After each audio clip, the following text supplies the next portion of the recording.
Oh, you can hear me? You're muted right now.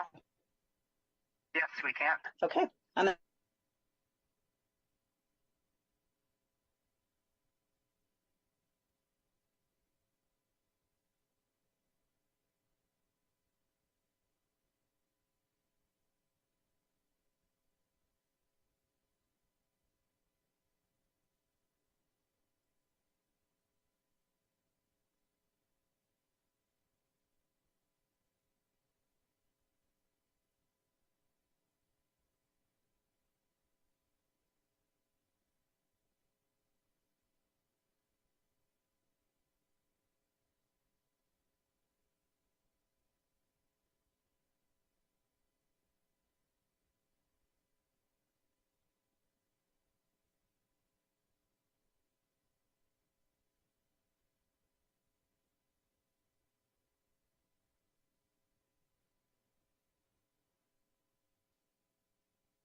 Hello, everybody.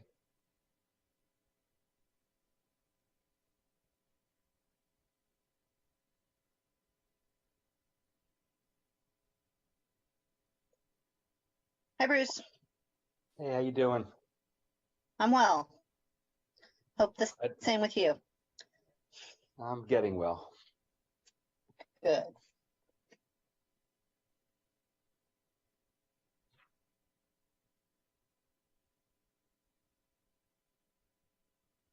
Hey everybody, I'd like to welcome you to tonight's City Council meeting, the regular City Council meeting for Monday, April 24th.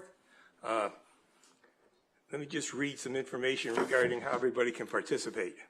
On April 24th, regular meeting of Melville City Council is now called to order. On account of the ongoing COVID-19 pandemic, this meeting is being held in a hybrid format that allows members of the public to participate in person or remotely via Zoom webinar. In-person participants, if you would like to speak, please submit your request to speak form to our clerk over on our right.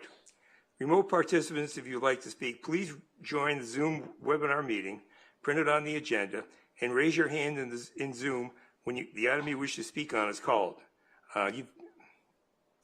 Kelsey, can we please have a roll call? Councilmember Grisanti. Here.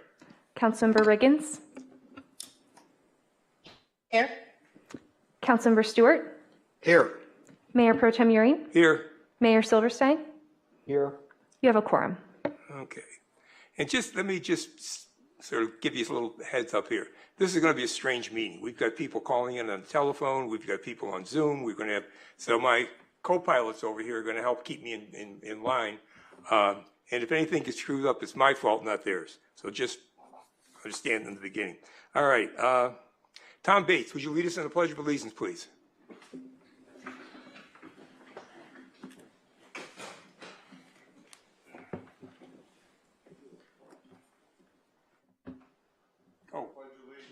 To the flag of the United States of America and to the republic for which it stands, one nation, under God, indivisible, with liberty and justice for all. Thomas, thank you very much. Kelsey, could we have a report on the posting of the agenda, please? The agenda for this meeting was properly posted on April 14th, 2023. Thank you very much. Can I get approval of the agenda? I'll make a motion to approve. I do need to, never mind. Motion to approve. I'll second the motion. Can we get a roll call vote, Kelsey? Yes, with that second from Councilmember Grisanti.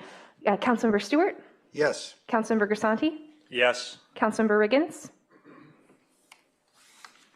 Yes. Mayor Pro Tem Urine. Yes? Mayor Silverstein. Yes. Motion carries. Okay, thank you very much. We do have a ceremonial presentation, so if Mr. Thompson would join me down at the podium down here.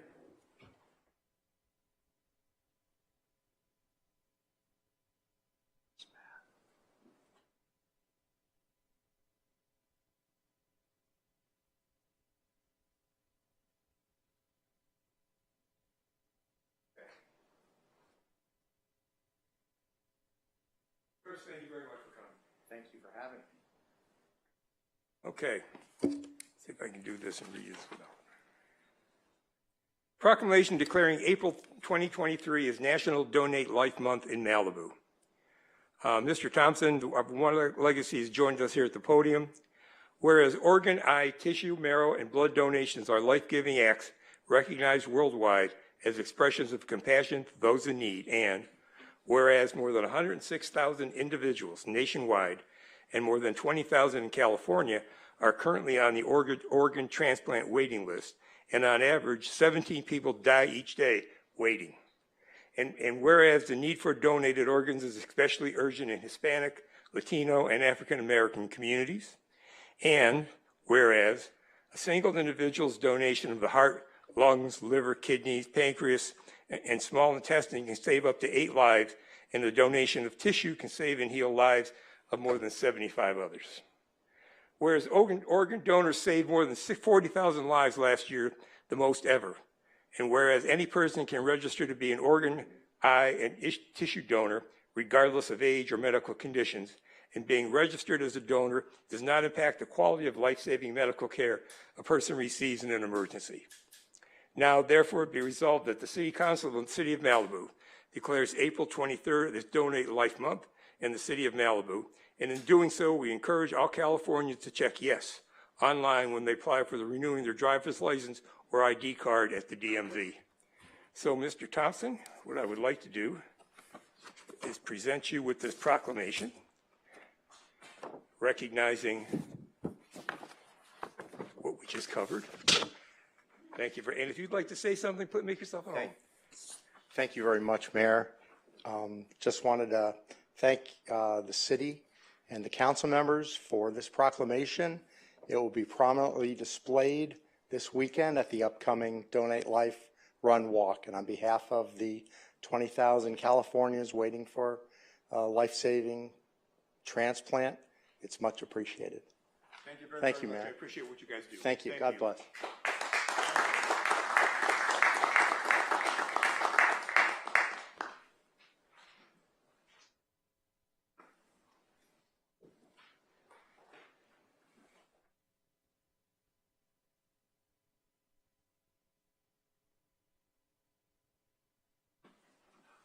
Okay.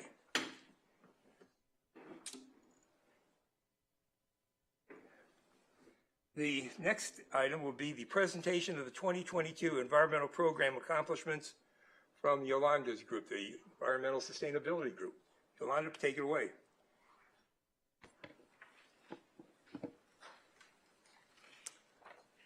Good evening, City Council. Tonight is our third presentation for our environmental program's accomplishments. This evening, we'll be focusing on waste reduction. But before we start, I would like to remind everyone that this month is Earth Month. It is a time to raise environmental awareness and to create consciousness around the issues that affect our natural environment. Every April, people from all over the world join hands to create a more sustainable development and offer climate solutions to minimize our carbon footprint and to prevent harm to our planet's natural resources. It is easy to participate in our month by doing even the smallest of things, like recycling and using reusable bags. Next slide.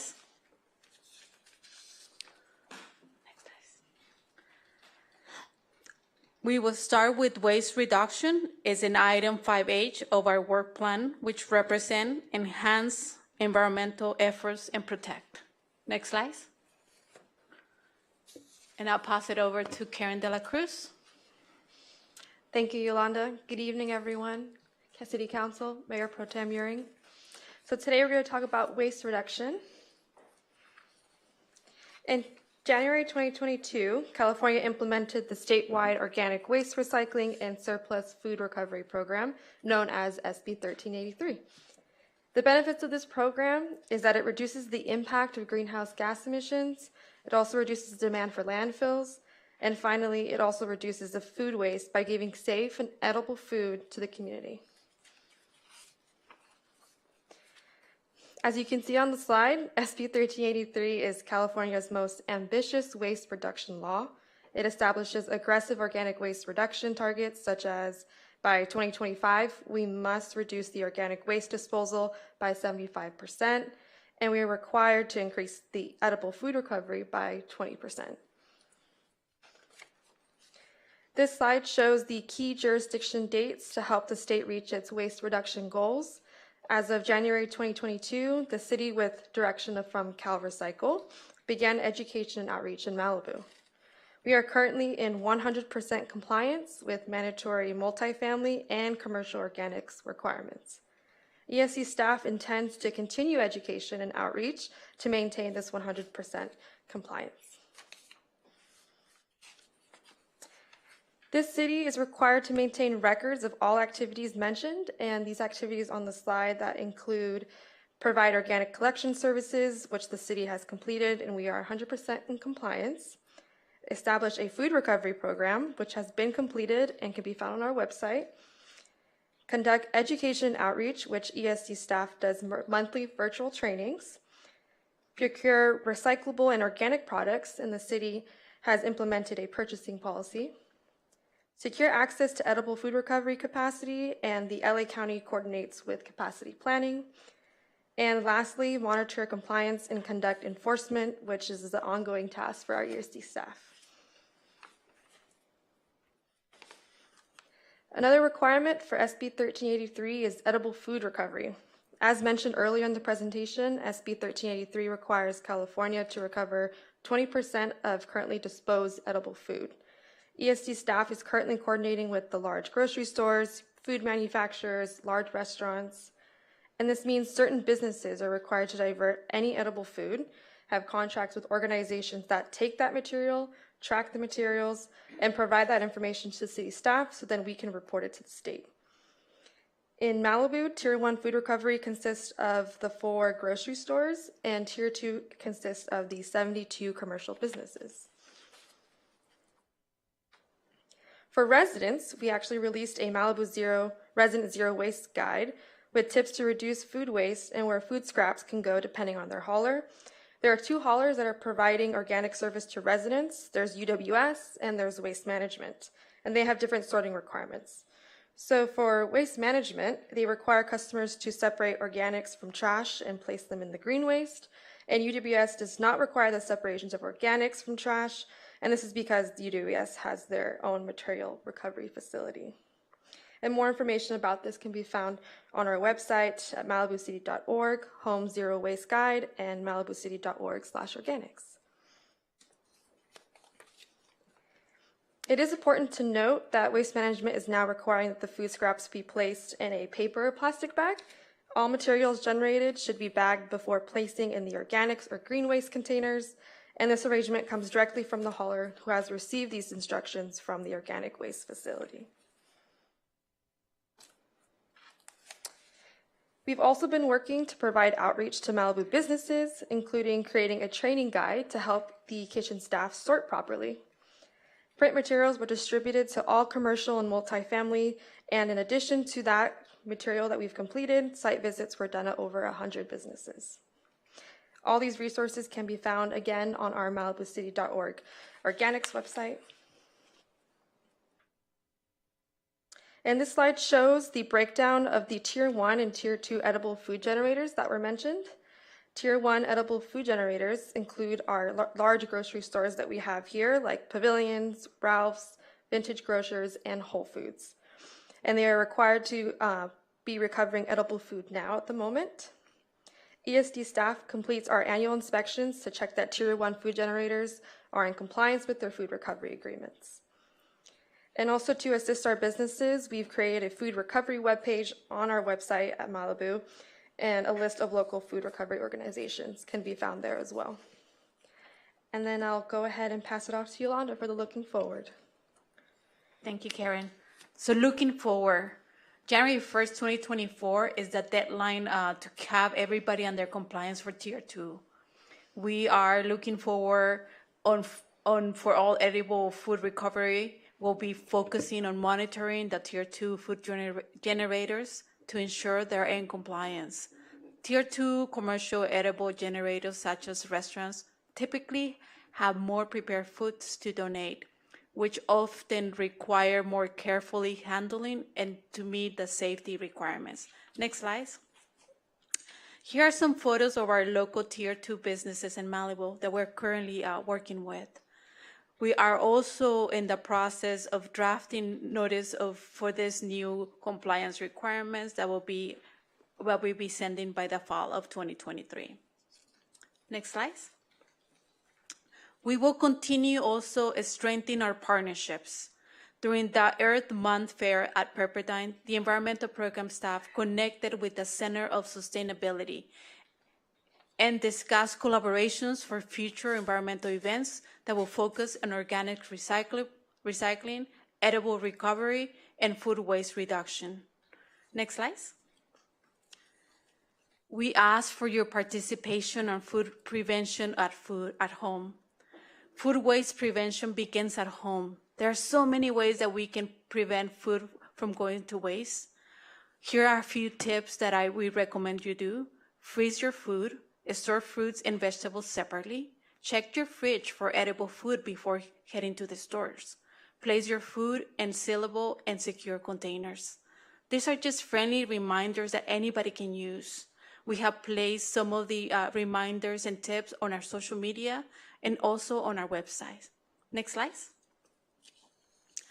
We are also sharing with you the different events that will be happening on the month of May.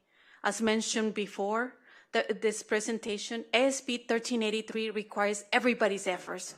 We need to be by 75% reduction in landfills and organics by 2025. In effort to comply with this requirement, ESD staff will continue to host monthly virtual meetings and give kitchen caddies giveaways. In these trainings, we will discuss the introductions of organic waste impact to the climate changes, and our city responsibility. We really need your participation, and we invite everybody to help us with these efforts. And this concludes our presentation. Next City Council meeting, we'll be presenting to you our water conservation item. Thank you. Yolanda, thank you very, very much. Just a little background. I'm on the Environmental Sustainability Subcommittee, and I had a chance to see this presentation with Yolanda earlier this year, and I was just really impressed with the amount of work these folks are doing trying to protect our community. So I suggested to Steve that maybe we could find a way to incorporate little pieces of this in every meeting, just to give you a perspective of the effort our city staff is going through to make this place better for everybody. So, folks, thank you very, very much. Thank you. Okay. Thank you. We're down to item 2, written oral communications from the public. I have got some speaker slips here. And if you are planning to speak from home, get ready to go on Zoom and raise your hand so they can pick you up there. So first speaker will be Jefferson Wagner.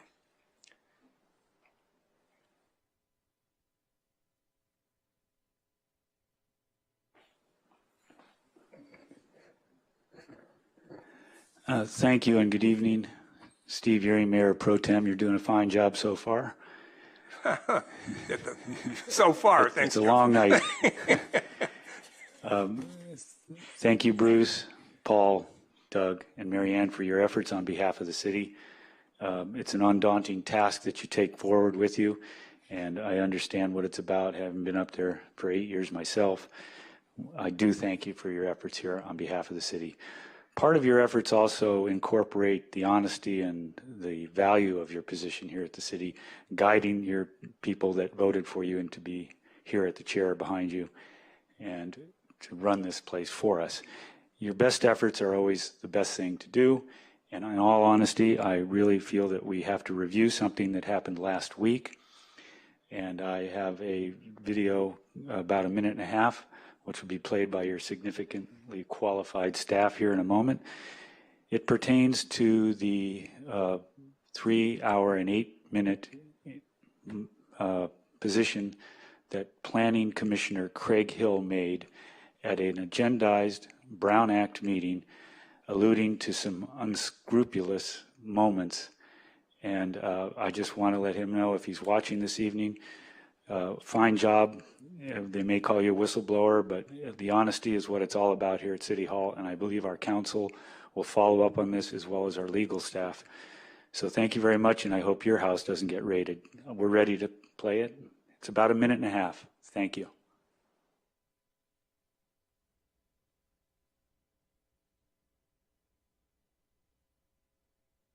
Jessica mentioned I did look in on base because there was some concern about the square footage, so I thought I'd look at past permits and see if I could figure that out. And while I was in on pace, I also found no building permit for the deck, and there is a planning approval in 2014 for more rocks, which happens to show the deck as existing. Nor did I find any separate permit for guest unit. So I will want some further clarification about those square footage numbers, which we can go over. And also I got a call from Howard Rudsky urging me to approve the project on the basis that if and only if we would pass this project, the owner on whose behalf he was calling would use his money and influence to achieve a particular local political goal that I might agree with.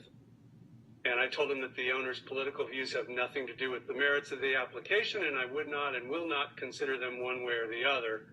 And I just think that's, trying to influence a commissioner to vote in a certain way based on ulterior political concerns is unconscionable. And I don't want to see or hear that.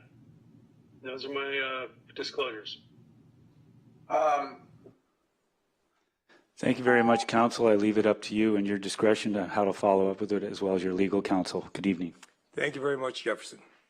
All right, next speaker will be Tom Bates.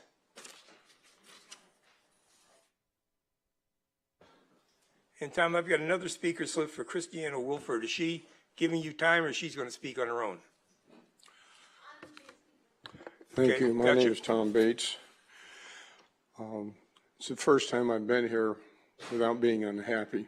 I've been doing this for about 25 years. I was asked by a friend to try and help a friend. I have a friend, Christina Wolfert, was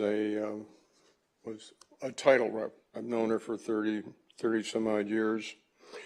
She's a good lady, single mom, taking care of a baseball player.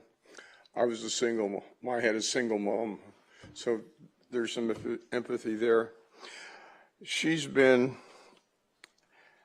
put upon by a neighbor or neighbors and didn't know what to do. She's not knowledgeable. This is all new to her. People are telling her, do this, do that. She gets extremely confused. It took me a while to figure out exactly what occurred. She has people who have come to her house and told her she has to move. They don't like her. Telling the neighbor she's crazy. She's not. Can I interrupt here? No. No, let him finish, please. Okay. These are the facts. Well, we'll get there. Okay. What I'm asking for, we have a conflict, I believe. I'm not sure exactly what it is. She's complained to the Sheriff's Department about this. She's had 2 years studies, and she's had different results. She's had 2 different deputies tell her, 1, she should get a gun. 2, she should pack and move. I don't think that's the sheriff's idea. The rest of the investigations, we have no idea what happened. What my concern is, there's civil law and there's criminal law. She's had her car vandalized. Her phones have been corrupted.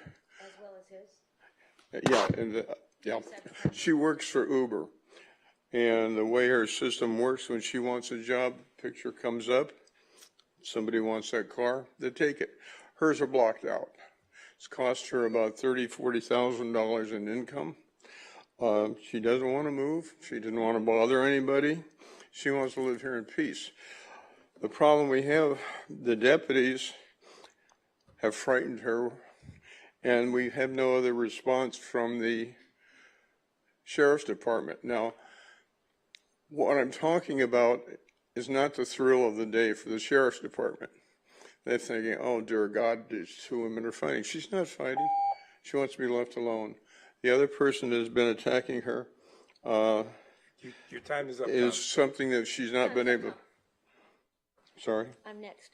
Your time is up, Tom. Okay, anyway, Wrap it up. what I'm asking for is I'd like to have a meeting with the city attorney. She has more information than we could ever present here, and have them take a look at it and see if you can't work something out. Great. Thank you very much. Thank you very much. Okay. I came here for my safety.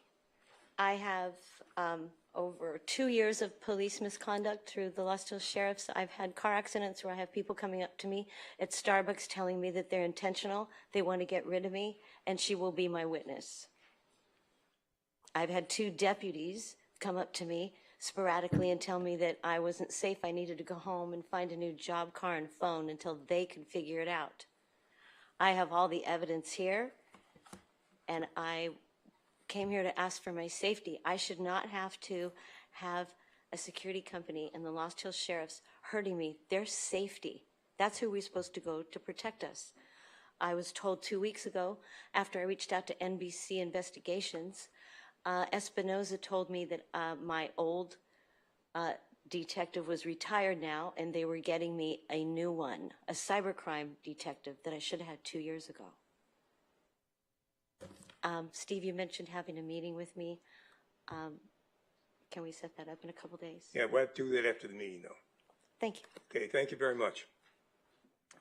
Do I have any other speaker slips?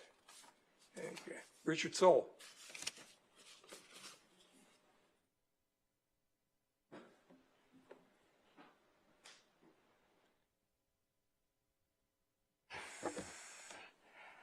Good evening, Mayor, Mayor Pro Tem, and City Council members. I am Richard Soul, here tonight to bring attention to the 12-year impact that the Phase 2 septic prohibition zone has had on property owners in the Sierra Retreat and Malibu Colony areas.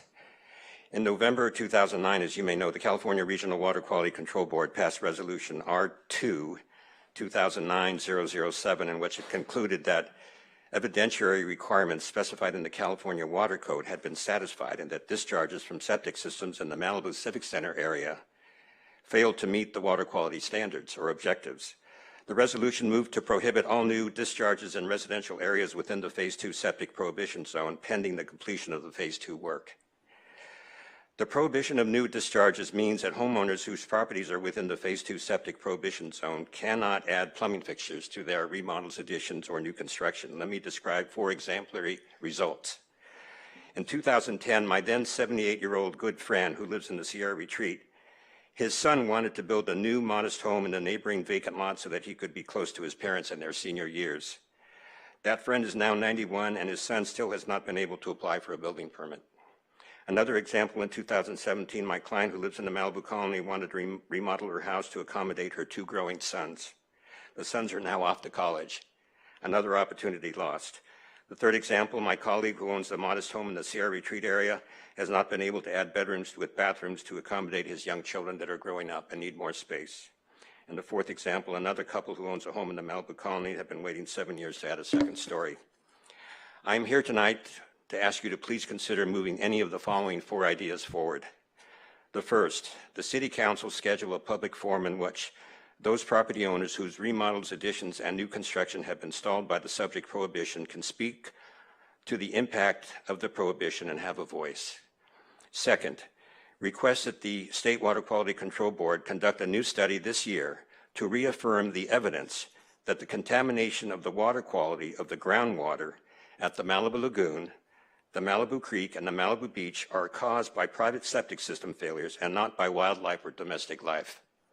3, See that either the city or the state identify the characteristics of existing septic systems that contribute to their failure to provide primary treatment that would eliminate the contamination alleged in the findings in that report. And fourth and final, can and would the city and state work together to provide interim relief to those property owners who wish to proceed with the planning and permitting of their improvements prior to the completion of phase 2? In other words, can they find a way for existing homeowners to submit plans and proceed through the time-consuming entitlement process during the completion of phase 2? I'm available for any questions now or in the future. I thank you for your time and consideration, all of you. Richard, thank you very much. And I'll just give you what little I know about what's going on in there. I believe right now the regional water is doing some DNA testing in the creek to figure out if it's bird problems or human waste or whatever's causing the problem. So hopefully that may help us move this forward a little bit quicker. We'll see. Okay, are there any speakers from Zoom, Kelsey? There's one raised hand, Joe Drummond. Okay, so Joe, can we bring her on? Hi there, everyone. Can you hear me? We hear you. Oh, good. Sorry, I'm not there. I'm at the cabin in the woods where it's no longer snow covered, thank goodness. I just wanted to, just regarding what Jefferson was talking about, I just recently became aware of apparently there is a commissioner who has approved projects and then worked on them subsequently. So I don't know if that is also something that should be investigated, but I'm just mentioning that, and I can give more details if you need. And then what the last speaker spoke about, I do believe there's a water balance study that if you can update your fixtures to more low flow fixtures, they can be the same or less of the water flow you're using, and you should be able to get some kind of an approval for an updated bathroom or something like that, or an extra bathroom. So anyway, what I'm here to talk about is with regards to the last meeting where you did item 6B, which was forwarding the duties of the Homelessness Task Force to the Public Safety Commission. And I mean, that's fine. I think I mentioned in an email that if you're going to change the language of code for the Public Safety Commission to transfer the duties of the Homelessness Task Force, then you should also correct the language for the Public Works Commission's unclear transfer of duties of the Telecommunications Commission. So I think back in 2013 or I think then, the Telecommunications Commission was supposedly transferred to the Public Works Commission, but the Public Works Commission has never heard anything on telecommunications, which is why something like the huge tower at the Santa Monica College didn't go through any scrutiny before it got to Planet Commission and to City Council, and that's how these things get through unpredictably, like when it shouldn't have, or it should have gone through another layer of observation, investigation, something like that. So I'm just hoping if you are changing the language in the code for the Public Safety Commission, if someone could get Trevor or one of the attorneys to look at the language for the Public Works Commission duties to add what was supposed to be added properly for the Telecommunications Commission. That's all. Thank you. Joe, thank you very much. Are there any other remote speakers? There's one more speaker, Ryan. Ryan? Yes, I actually wanted to expound. I was the chair of the Telecommunications Commission, and we were going over the very much needed updates to the city's telecommunications ordinance for new wireless facilities, and the antenna tower at the college was, not reviewed. And the ordinance, pretty much as it existed, does not allow a non-camouflage monopole to occur. So the whole reviews did not occur, and at the time the council reformulated the duties of the Telecommunications Commission into the Public Works Commission, the staff made a critical error. If you watch the videotapes of the meeting, I testified at the meeting, as did the chair of the Public Works Commission, who was Steve Karsh. The duties that were to be, all of them, assigned to Public Works Commissions included, and I'll read them because it's very short, is the city's cable television system, which is a franchise, community cable access, voice data video systems technology, management information systems, telecommunications services, and such other matters as directed by the City Council. We were charged and given the duty by the City Council to review and prepare an updated ordinance for the city and standards for new wireless communications facilities. The code was adopted in 1998, and it's quite clear from the discussion of the City Council members that all of these duties would become duties of the Public Works Commission. However, staff was a little bit remiss when they brought back the recommended verbiage for the ordinance change, amending the duties for Public Works Commission, and omitted all of what I just read, and basically just said telecommunications. Like one word was added. And although that word is in there, which is fairly inclusive of everything which I did previously read, and we know by tradition and assignment of the council were duties to be done, those duties were misinterpreted by subsequent staff who weren't around when the telecommunications duties were reassigned to Public Works Commission. And even the city attorney misinterpreted and said, well, no, only capital improvement projects should be covered because that's mainly what Public Works Commission does. Well, that is not true. And I will ask you to make these two concurrent amendments to the municipal code as they relate to the duties of the two commissions and correct the mistake from years ago so that we don't have another ugly tower in the middle of the Civic Center, which still needs to be removed. Ryan, your time's up. Thank you. Okay, are there any other remote speakers, folks? Those are all the raised hands.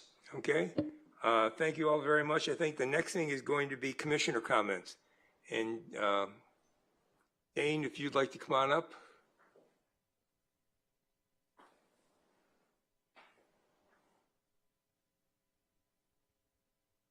Give us your name and the commission and tell us what you got. Hi, Dane Scopehammer, Parks and Rec Commission. Good evening. I wanted to say thanks to everybody up here, all the councilmen, councilwoman, who prioritized the snack shack. City staff has been so good about working hard on solutions. There's been a lot of challenges still, but we're coming up with solutions and they're getting it done. They're starting work tomorrow on the removal of the old storage shed. They're bringing in a new sea container to replace that one. And then they're going to be arranging a temporary kitchen that's going to be stored inside that container. So, you know, theoretically, if everything goes smoothly from here, we'll have a snack shack relatively quickly. So good job and thanks for prioritizing that. I think that it's getting done. We just did Chumash Day, and it was a huge success. I went. I think all of the other commissioners went as well. And you know, it was well run, it was clean, it was safe, it was very nice. They made some really good decisions. They moved the food court from the baseball field onto the parking lot, shut that down. It actually worked really nice. And that was kind of a last minute on the fly, very smart sort of thing that they did. It saved the baseball field and, you know, made traffic flow a lot easier. So it was good. And I know that Kate Gallo, you know, was basically running that event and did an excellent job. She was there and she kind of walked us around, and you know, I'd like to say thank you to her. She did a really great job.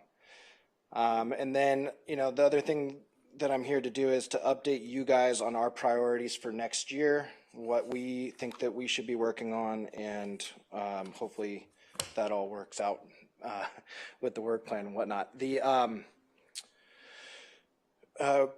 The permanent skate park is something that everybody is all over us to get finished up. So that, you know, we thought that it was important that we put that at the top of our priority list. You know, the work plan now is just, you know, 15 or 16 items long, and our idea is to organize it so that it reflects our priorities.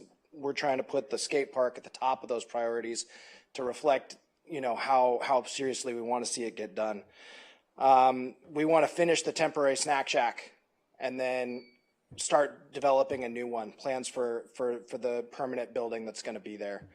And then third, and we've got a vote on this and some wording that I want to get right. That the city council add the construction of a multi-generational recreation center with library services and a swimming pool, utilizing library set-aside funds on the Heathercliff property, and add that to the city work plan for fiscal year 2023-2024. So Thank you very we much. also want to see something developed on that Cool, lot. thank you. Thank you. We're going to have another one of the workshop meetings, and you're welcome to come and speak at that. We'll have all the decision makers there, and that may give you more impetus in getting your priorities set up. Fantastic. Okay, thank you. Thank you. Okay. I think that's the last. Any other commission comments? Commission updates? No, that was the only commission The only update. one. Okay. City manager, it's up to you. Thank you, Mr. Mayor Pro Tem and members of the council. First, I'm happy to announce that tomorrow we have a Copy with a Deputy event going up at, it's going to be at 23401 Civic Center Way in the Malibu Park Playground right next to Whole Foods. So again, that's going to be tomorrow, Tuesday, from 4 to 6 p.m. You can stop by, get to know your local deputies, engage in conversation, ask questions, or just say hello. Also, wanted to report that I attended the official ribbon cutting on Saturday for the new Santa Monica College. It was a beautiful day and I think a great event all around. Some wonderful speakers, including our own Mayor Pro Tem. It's great to see the new facility up and functioning, and I know classes have been operating since February. If you haven't had a chance to go by and check out the new campus, I would strongly encourage you to go by and check it out.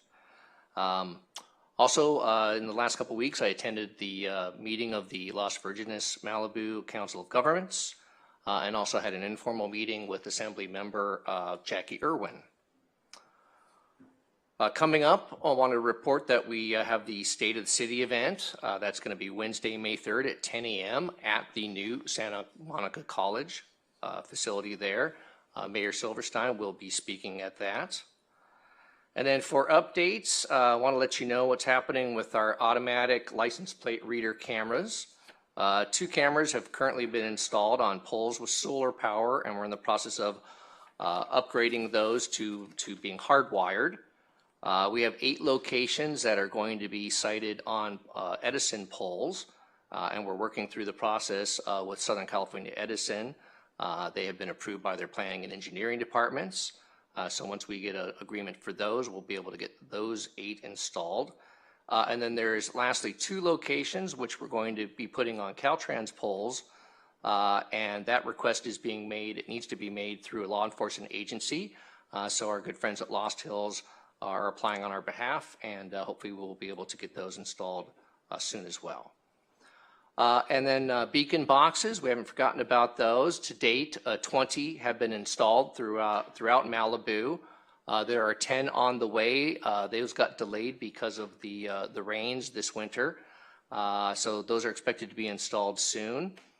17 additional are coming from the vendor. We expect to have those in a couple of months. And our plan is to have all 47 installed by September of this year. Moving on, I wanted to update you on what's happening with our day use impound yard. We're continuing to move forward with plans to use Malibu High School this summer for that facility. The request for a conditional use permit is going to the Malibu Planning Commission on May 15th. And if that is approved and everything lines up, it should be ready to go and be in operation for the Memorial Day weekend. I also wanted to announce that we have our outdoor film screening of the 21 Miles in Malibu. It's going to be Friday, May 19th at Malibu Bluffs Park. There will be a pre-movie discussion about PCH safety with LA County Sheriff's Department personnel will be present. That will begin at 7:30, and then the movie will begin about sunset around 8 o'clock. There is no cost to attend the event, and it's recommended for persons 16 and older. For more information, you can go to malibucity.org/21miles. Also coming up, we have the 20th anniversary celebration of the Malibu Senior Center. That's going to be Thursday, April 27th from noon to 1:30 p.m. Malibu residents are encouraged to come together to enjoy lunch, entertainment, dancing, and raffle prizes. And then continuing with our Malibu Library Speaker Series, Saturday, May 6th at 4 p.m. at Malibu City Hall. The annual Poetry Summit is hosted by Malibu Poet Laureate Ann Buxey. The event includes poetry readings, live music, dance, and art. It is free to attend, and an RSVP is not required. I also want to give the council an update on what is happening with Assembly Bill 1500. As I'm sure you recall, this is the Assembly bill that was introduced by our local Assembly member, Jackie Irwin, to extend the base year property tax exemption for homes that were damaged or destroyed in the Woolsey fire. Current law allows that property tax extension for 3 years. AB 1500, if it's approved, would extend that for an additional 3 years.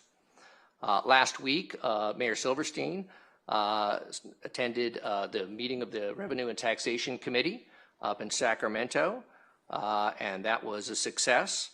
That was approved, and then subsequent to that, we found out today that the Revenue and Taxation Commission took the bill out of their suspense file and passed it out of committee 11-1. They also added an urgency clause so that the bill can go into effect once it's signed into law rather than waiting until next January. So the bill is now on its way to the Appropriations Committee, and I'll keep the council updated. With that, I will turn to Sergeant Soderlund if he has any reports or updates from the Sheriff's Department. And I'm happy to answer any questions after that. Thank you.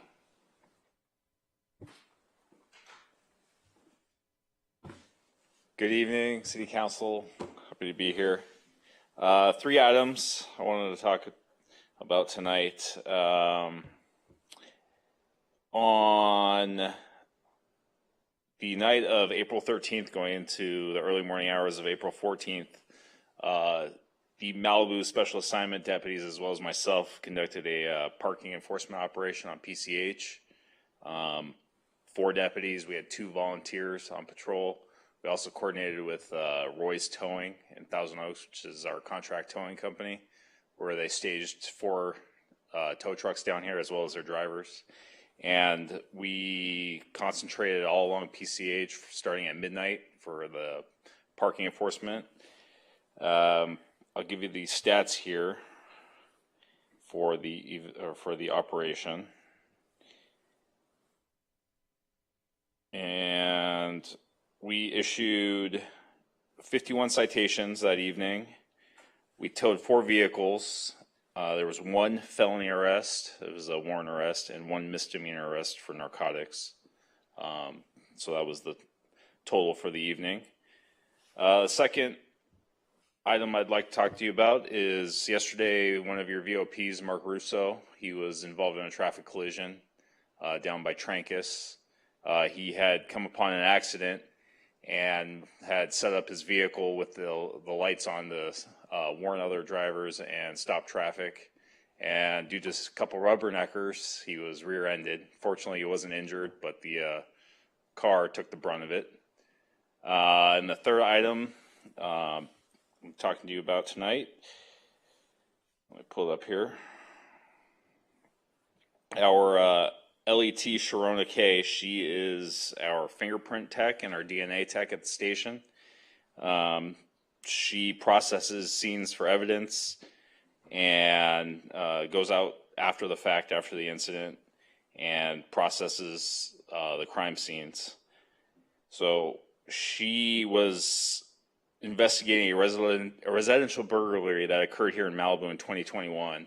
And she collected evidence from the scene, DNA evidence, and she found a match with a suspect who's a transient. In this case, the guest house was burglarized and ransacked. A hooded sweatshirt was left behind by the suspect. She processed the hoodie for DNA, and she got a hit through the Interstate CODIS system, which is the Interstate DNA website or a database.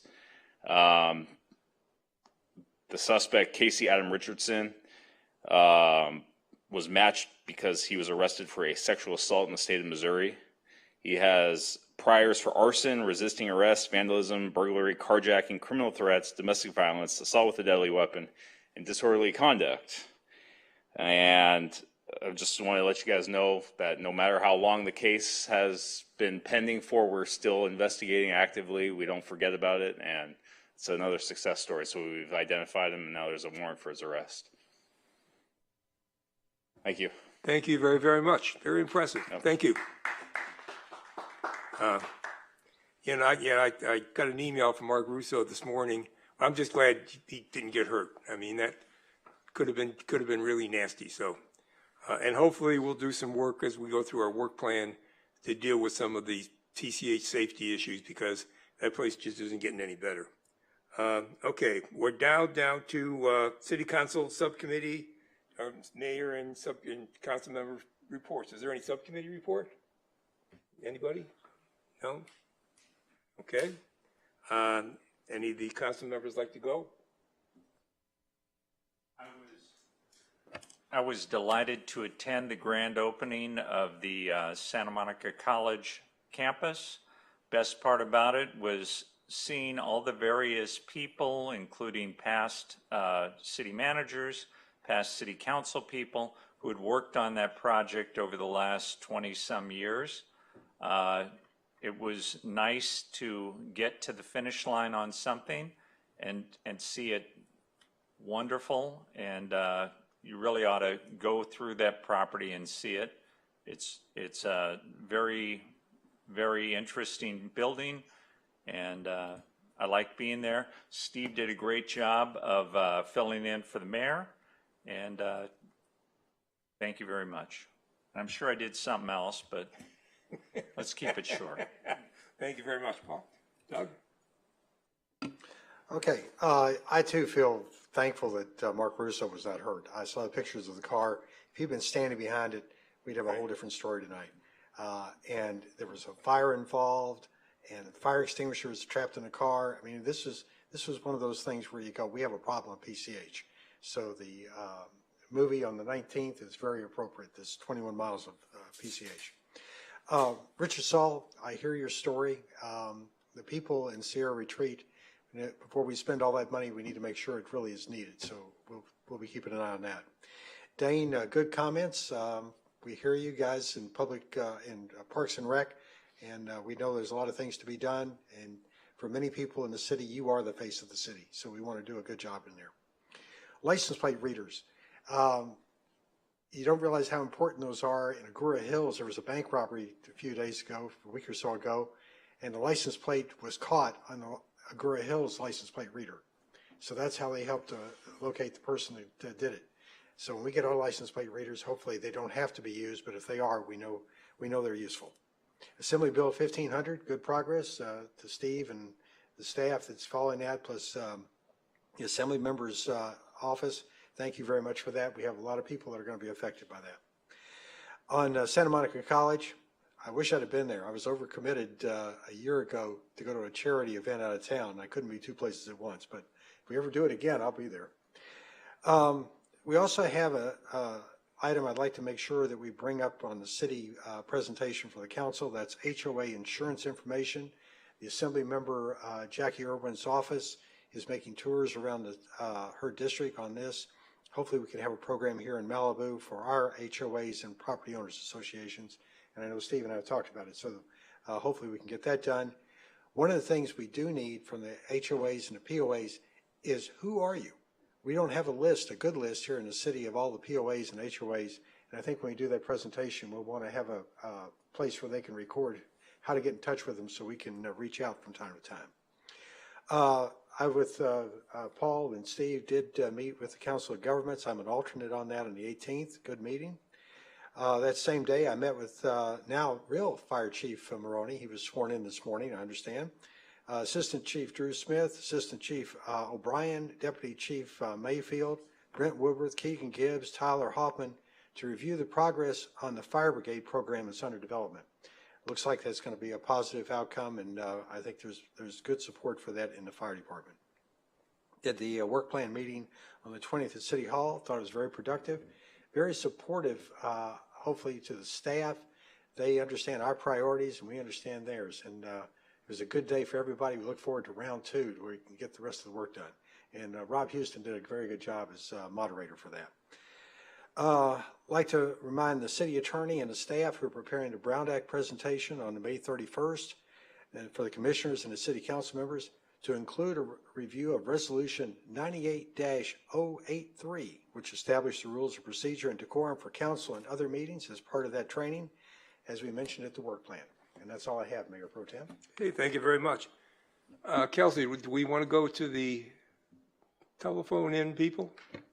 You'd like to hear from Mayor Silverstein and Councilmember Bergens? Please. They should be able to unmute.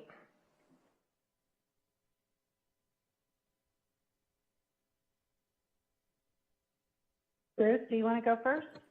No, you go ahead, Marianne. Okay. So I attended the California League of Cities conference in Sacramento. Really good conference. It was great to see other jurisdictions, their council members, their mayors, hear what issues are going on with them, and really enjoyed hearing the different solutions that they brought to it. And I just encourage every council member to attend those. They're quite fascinating. I also attended a library subcommittee meeting with Mayor Silverstein, and we came up with a number of recommendations that hopefully will be coming forward to the City Council shortly. I think that there's a lot of exciting things happening that we can partner with the library on. I wanted to thank Community Services. There was an incident of graffiti throughout Legacy Park over the weekend, and they got their staff on it and had that cleaned up within hours in some cases. And I'm really proud of them, and I want to thank staff on that, all the field members and everybody in City Hall, and I'm sure Kristen and Steve had a big hand in that, so thank you.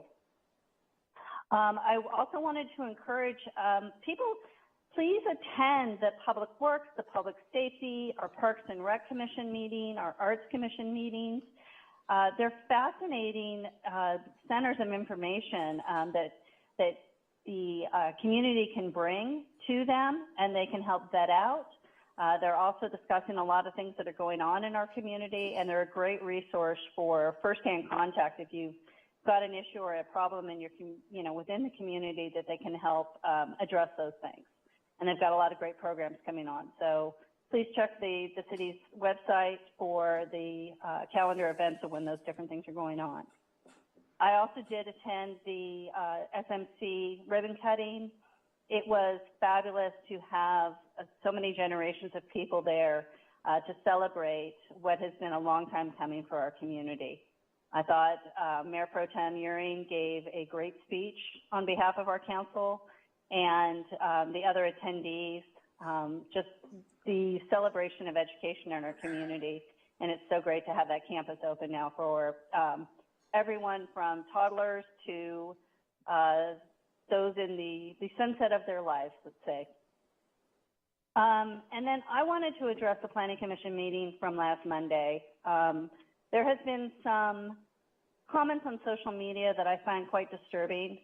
There have been some innuendos charged against my appointee to the Planning Commission, Skylar Peak, with regards to things that may have occurred when he was a city council member and then now as his job as a contractor.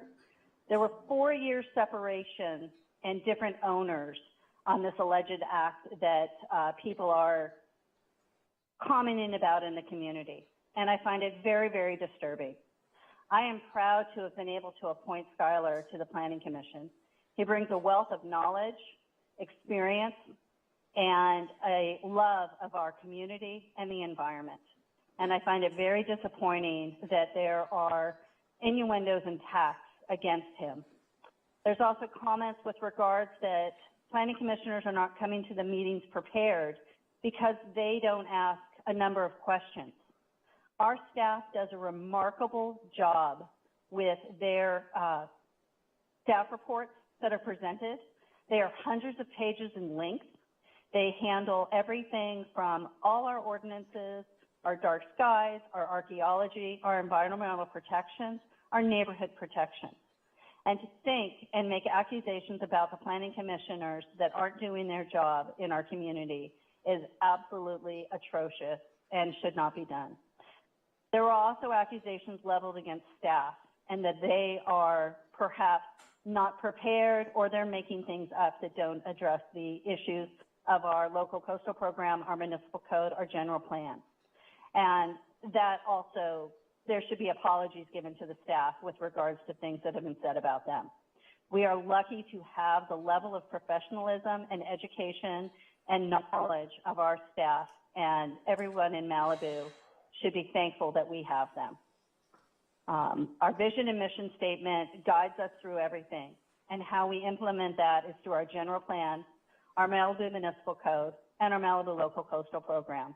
And I have confidence that my appointee and other appointees are taking those as their first priority in their duties as planning commissioner and other commissioner roles.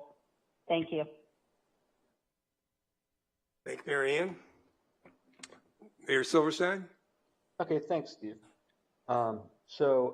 First of all, the obvious elephant in the room or not in the room, I just want to, I'm not present today because I finally came down with COVID after 3 years of working very hard to avoid it.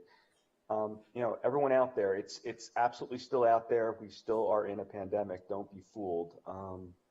When you look around in society today, it's almost as if everyone has assumed it's gone away. It hasn't. So be careful. I want to thank the public speakers, as well as the few folks who submitted written comments. They were all appreciated. I'm not going to comment on them one by one. I will say what Jefferson Wagner commented on, I had not heard of that issue until I read about it on social media. I'd like to understand that better before I have anything to say about it. Appreciate the input from the Sheriff's Department. The last item that Sergeant Sutherland talked about, the finding the transient who had committed a burglary and who had multiple serious issues in his past. That's just another example of why I concentrate on the health, safety, and welfare of our community when we talk about the unhoused, and less so on trying to find ways to solve homelessness, which I believe is a state and federal issue. I think as a local government, our responsibility is to take care of our community, 99+% of which are housed. And that's not to say that I don't have empathy for those who aren't, but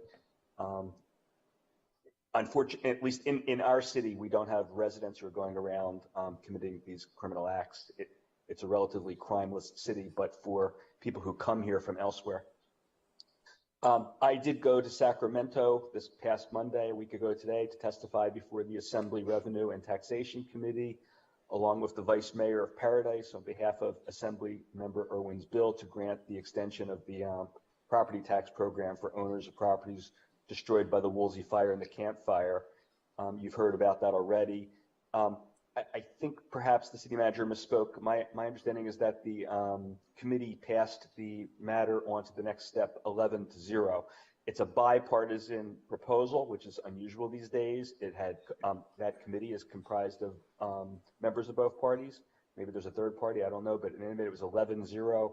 The committee, I understand, added an urgency clause that will allow the bill, if it's approved as it goes forward, to be signed into law promptly upon its approval, rather than having to wait until after the expiration of the 5-year anniversary. And it is anticipated that it will continue to go through the somewhat laborious process of getting a bill passed, and that it will be approved. I participated, as Mary Ann said, in the meeting of the library subcommittee with her last Tuesday. Our recommendations will be presented to the city council at a future meeting. We all participated in the work plan workshop, as well as a closed session that followed on Thursday. I found the workshop to be informative and enjoyable, and I believe that it laid a solid foundation for a productive session in the coming month to continue that workshop, to establish a work plan that hopefully will establish goals and timelines that are concrete and measurable. In the week before last, I also, along with Marianne, attended the 3-day Cal Cities Conference in Sacramento. Every time I go to these conferences or meetings of representatives of other cities, I appreciate more and more that we are different than those other cities. Every city is unique, but there are a lot of commonalities among most of them. And when I go to these events, I hear common themes from all the other cities, which are not a theme in Malibu. One theme, though, that I did have an opportunity to speak with some other representatives about, some other coastal city representatives, was the problem with the Coastal Commission and short-term rentals. And I actually was able to encourage the beginning of a discussion of whether we might be able to join up with other cities to find ways to resolve that impasse with coastal. I also participated in 2 weekly Zoom conferences with Steve Uring and Steve McClary with CalStrat. Maybe not lastly yet, but I will provide a status update on Campus Kilpatrick, which I received just before this meeting tonight. I have been working behind the scenes as best I can with Supervisor Horvath to at least slow down, if not alter the course of what's going on there. And her assistant, at her urging, sent me the following announcement that I can provide to you, which is that the LA County Probation Department has been making a series of changes to the campus. Actually, I'm going to skip the first part because that's kind of PR, what I'll call it. But anyway, the facts, though, are that last week, Supervisor Horvath did learn that trailers were being brought to the campus to potentially accommodate additional youth at the camp. Youth, by the way, it can be 19 to 25 years old, and these are convicted felons. But Supervisor Horvath was able to put a stop to that when she learned about it, because it was not part of what the Board of Supervisors had yet formally approved in any way.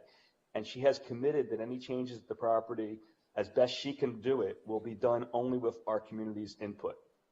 The current population of the greater offenders who weren't there previously is 20. And the probation department is trying to increase that. They've got 90 days to present some kind of plan, but any planned future changes at Campus Kilpatrick will be done in partnership with the City of Malibu and the Malibu community. That's a written commitment from the supervisor. She is personally committed to open and ongoing discussions with us, with our council, about the campus, and is hopeful that we can find a way to work together to find a solution that the Board of Supervisors can implement, and that we will not be, at least not be too irritated with, because I know that nobody very few of our residents want any change there, but change unfortunately may be inevitable.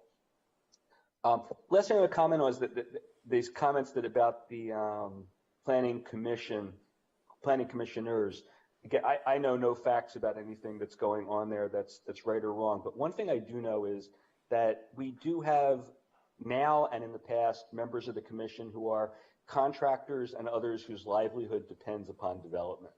And I have to say, I don't see how anyone who has a livelihood that depends upon development can make truly impartial decisions on any development. I'm not talking about anything that they have any relationship to, any intended relationship to, completely disparate. But I don't see how you can make impartial decisions about letting development go forward when you're interpreting codes, when more development means more business in general and less development means less business in general. I think that's an issue that we as a council should be looking at and determining whether we should have a policy that says, okay, we really don't care, or that's a problem. So that's it for my comments. Thank you, Steve. Mayor, thank you very, very much. Okay, I was also at the Santa Monica College ribbon cutting this weekend. It was a magnificent event. They did a heck of a job. The speakers were good. The food was good. The college is an excellent, it's a beautiful building. So I think it's going to do very well going forward. We had some conversations this morning with Cal Strategies regarding state parks and the use of Roundup up at the headlands. And it's interesting to me that apparently state parks does not have any rules against using Roundup. so they can do that, okay? Despite the fact that what everybody knows about Roundup is that it's dangerous. It causes all sorts of problems. It's sitting there near the ocean, which causes, more problems in the ocean. So sometimes I'm just confused by who these people are and what they're thinking about, because I got Yolanda and her team that are working on environmental sustainability, and the other side I got state parks poisoning the damn field up there. So that's just real strange. The workshop that Bruce mentioned, I thought it was an excellent event. And just so you understand, it's not only the city council that's in that workshop, but we had all the department heads. And it gave us a chance to sort of, exchange ideas, right? I mean, here's what we think you're doing. Here's what you think we're doing. And in many cases, we found that, if we can find some common ground so we both understand the objectives of both parties, we got a chance to sort of making this thing better in the long run for everybody. So that was sort of the hope with that one. I met Supervisor Horvath at that Santa Monica College ribbon cutting, and as Bruce mentioned, I mean, she gave me the same sort of update regarding, if anything's going on, she's going to make sure she communicates with it. I mean, I think she's been a breath of fresh air. I really do. She has. We've talked more to her than we talked to Sheila Kuehl in 5 years. So, I mean, I think it's great.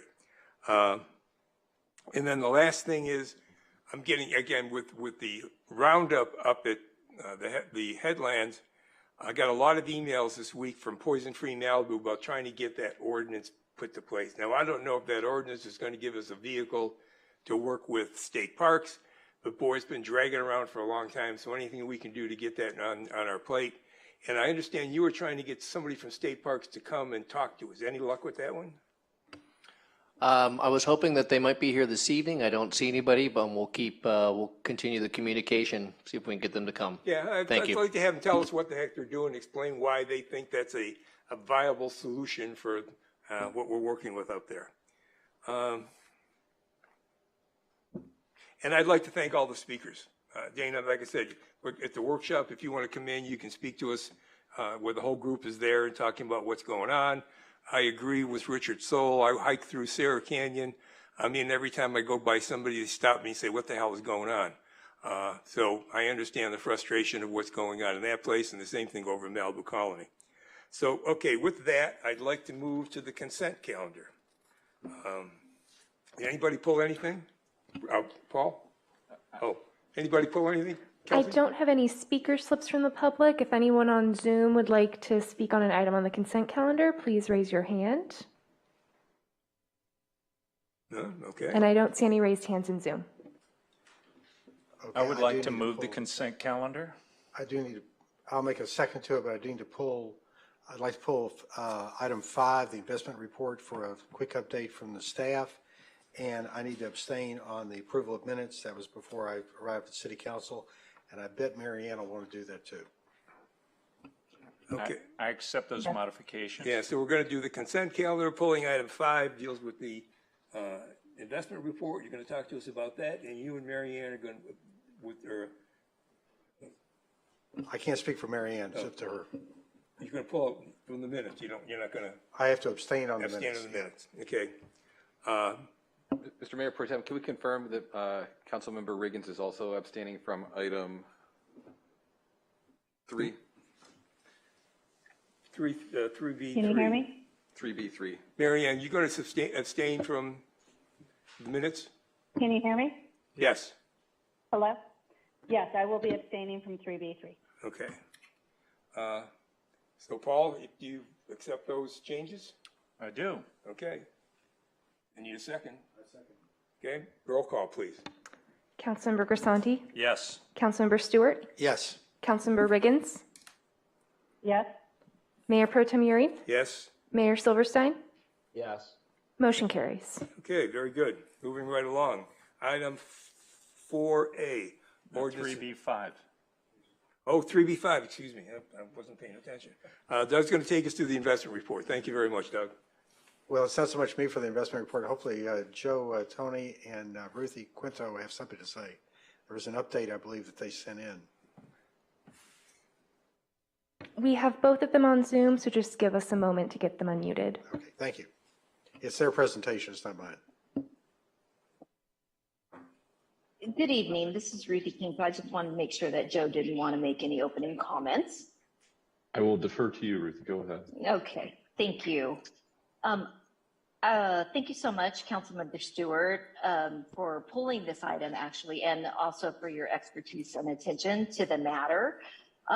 We, as you know, based on your questions and our subsequent responses, the investment portfolio report that was sent over from our advisor was missing some details, not for a fair market value, but details for certain investments that were not populated completely as to yield and duration.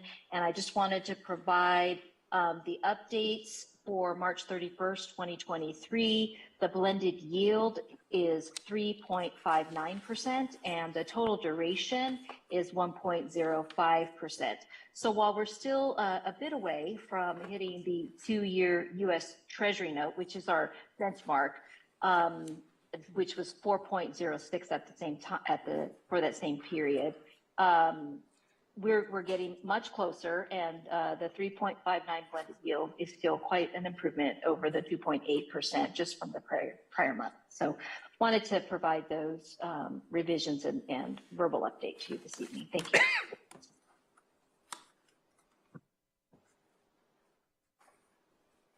Is that it? Yes, sir.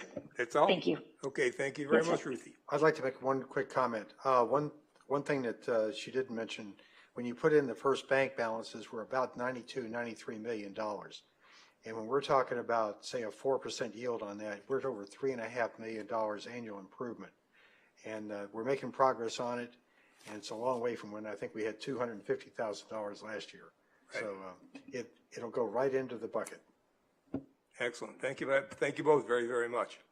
All right, let's moving right along with item 4A. We need to make a motion.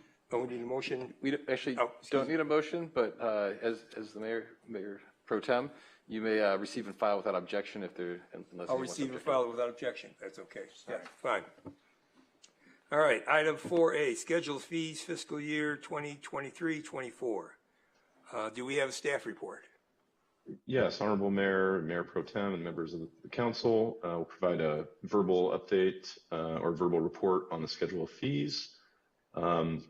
So in summary, this is one component or the first main component of our next budget. So for the fiscal year 23-24 budget, they are cost recovery of overhead related to providing services. This is only for cost recovery with the goal of being in a full cost recovery status and do not exceed the reasonable cost of the services. The last time the city conducted a rate study was fiscal year 2015-2016. So we do have a strategic goal, at least internally, to conduct another study. We do hope to get an RFP out this year with updated rates. Some would probably go up, some would likely go down, but that would likely be for the fiscal year 24-25 year. Overall, all fees and basis for calculations are increased by CPI as calculated in February, which is 5.1%. I will comment on some of the fees that had changes that were outside of the 5.1, either were new fees or minor tweaks. So in environmental sustainability, the coastal engineering fees and geology fees, this is on page 9 of your report. The increased costs are to provide the service due to amended consultant agreements. And the as-built geotechnical report review, that's a new fee to clarify public counter requests and related staff time. Continuing the environmental health fees, the non-on-site wastewater treatment system, the simple ones are for building phase, those increased to recognize actual staff time of about 2 hours for review. The replacement expansion tank or dispersal field review, that fee also was to clarify public counter requests and associated staff time. And the OWTS review complex commercial building phase. The consultant is reviewing entire projects, including components and dispersal fields, and is no longer reviewing the tanks only. So this is a representative of all-in-one reviews.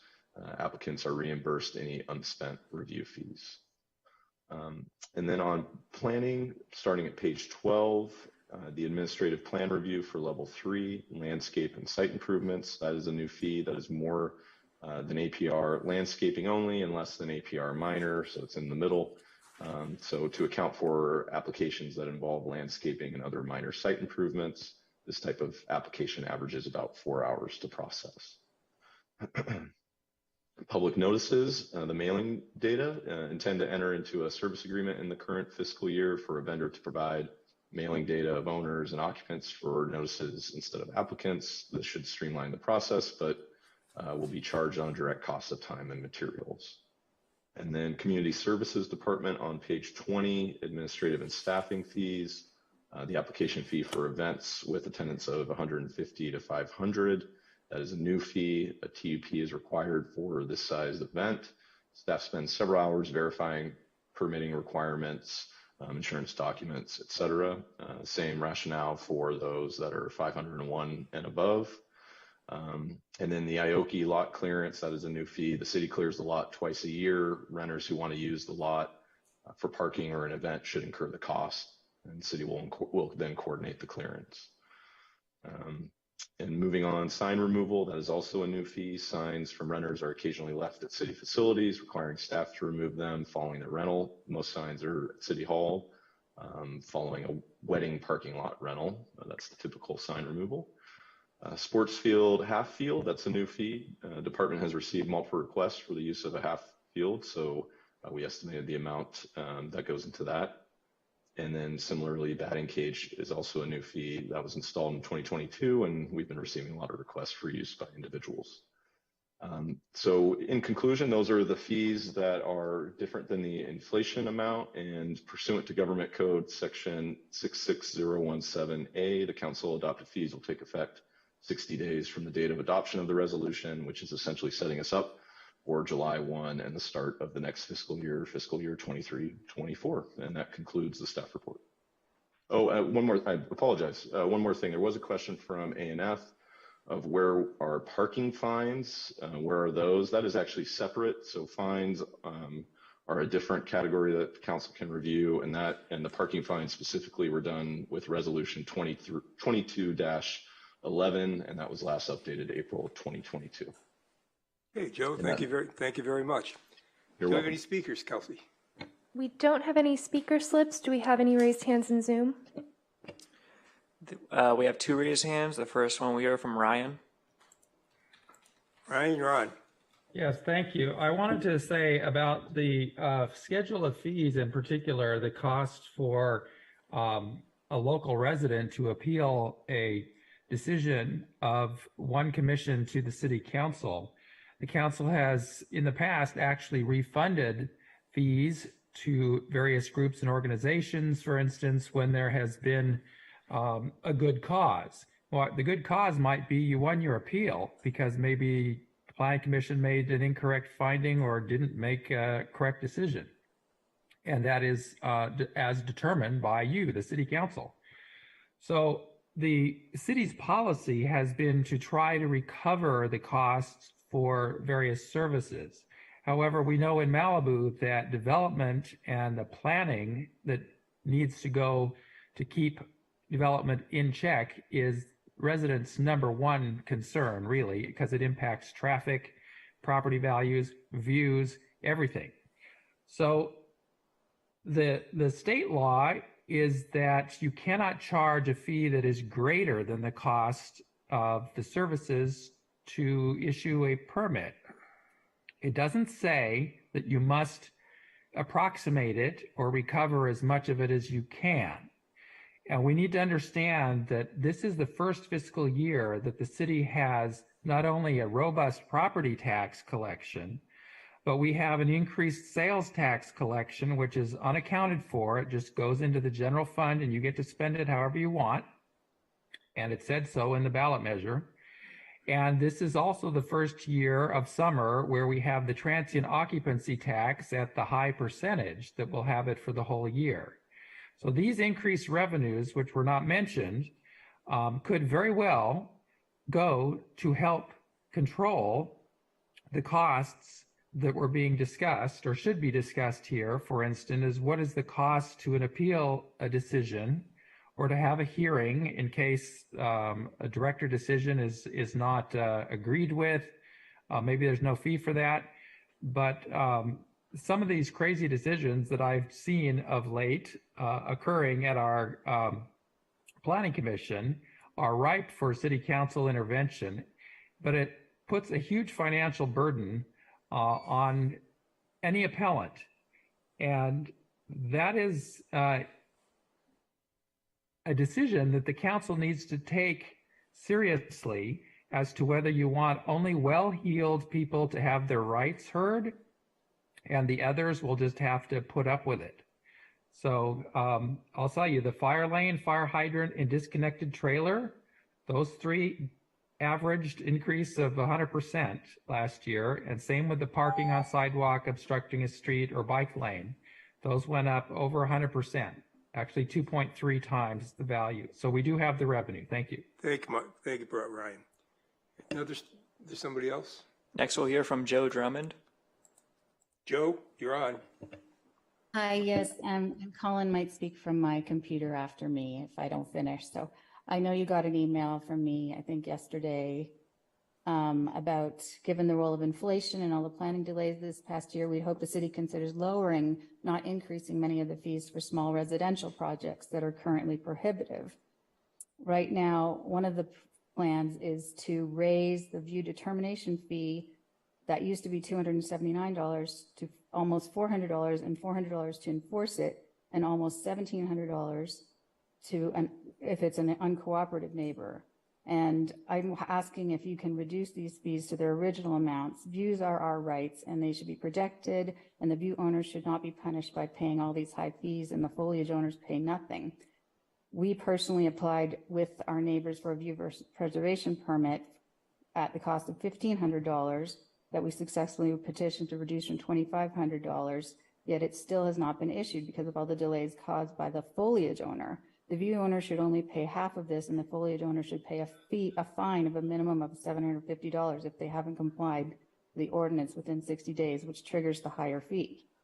Also, I understand you have the solar fee because they're encouraging solar as low, so you should also do that with generators because they are a necessity these days with all the with SCE cutting the power all the time.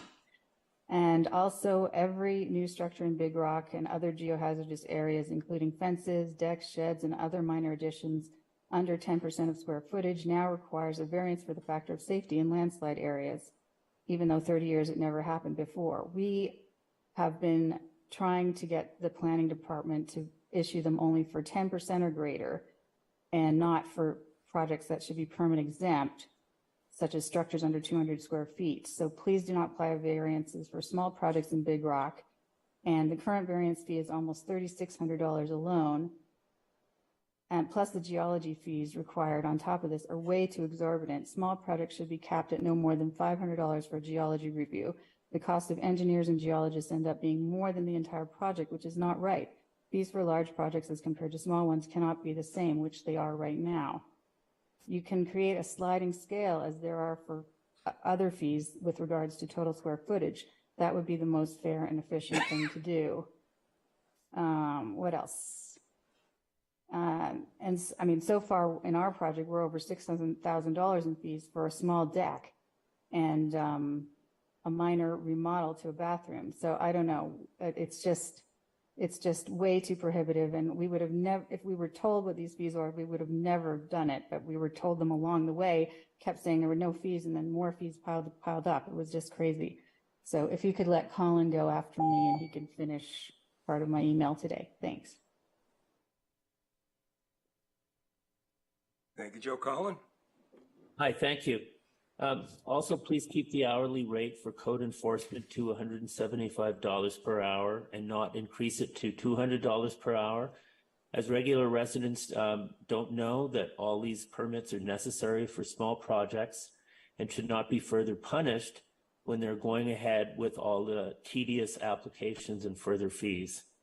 Landscaping that are not trees or high hedges and small retaining walls should also be also have smaller fees and should be over the counter and not require an administrative plan review with so many additional fees and plan checks.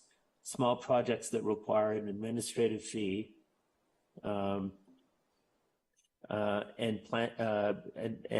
plan checks. Small projects that require an administrative fee review need a far reduced fee from the $1,600 the city is attempting to charge right now.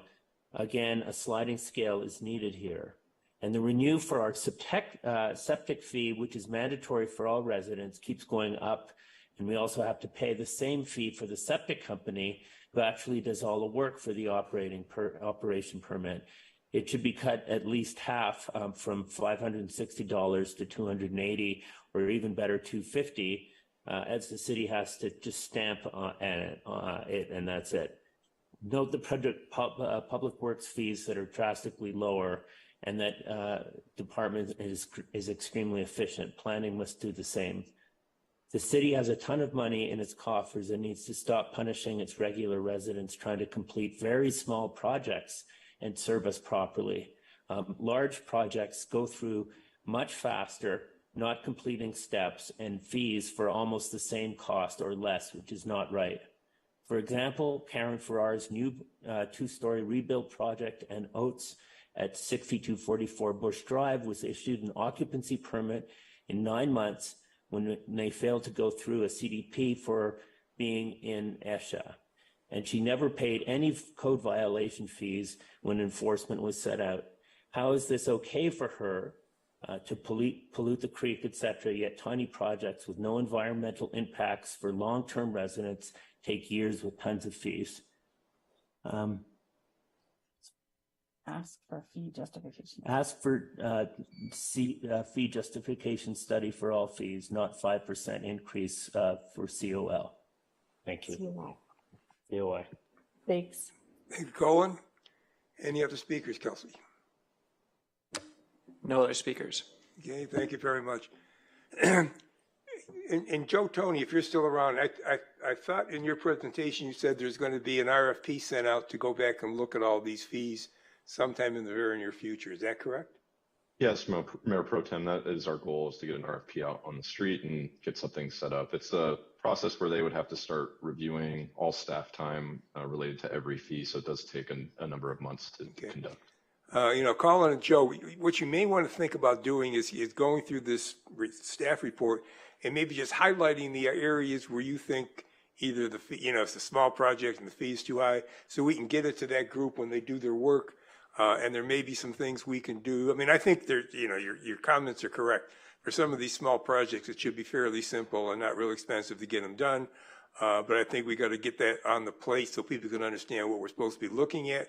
So if you could take a little bit of time, like I said, just highlight the ones you think we should look at, and we get that to Joe so when he gets his RFP out there, those folks can take a look at it, and hopefully we can make this work better as we move forward. Okay. Do we need a motion for this one? Councilmember Urine, Yes. I believe your remote council members would like to speak. Oh, please, yes, go right ahead.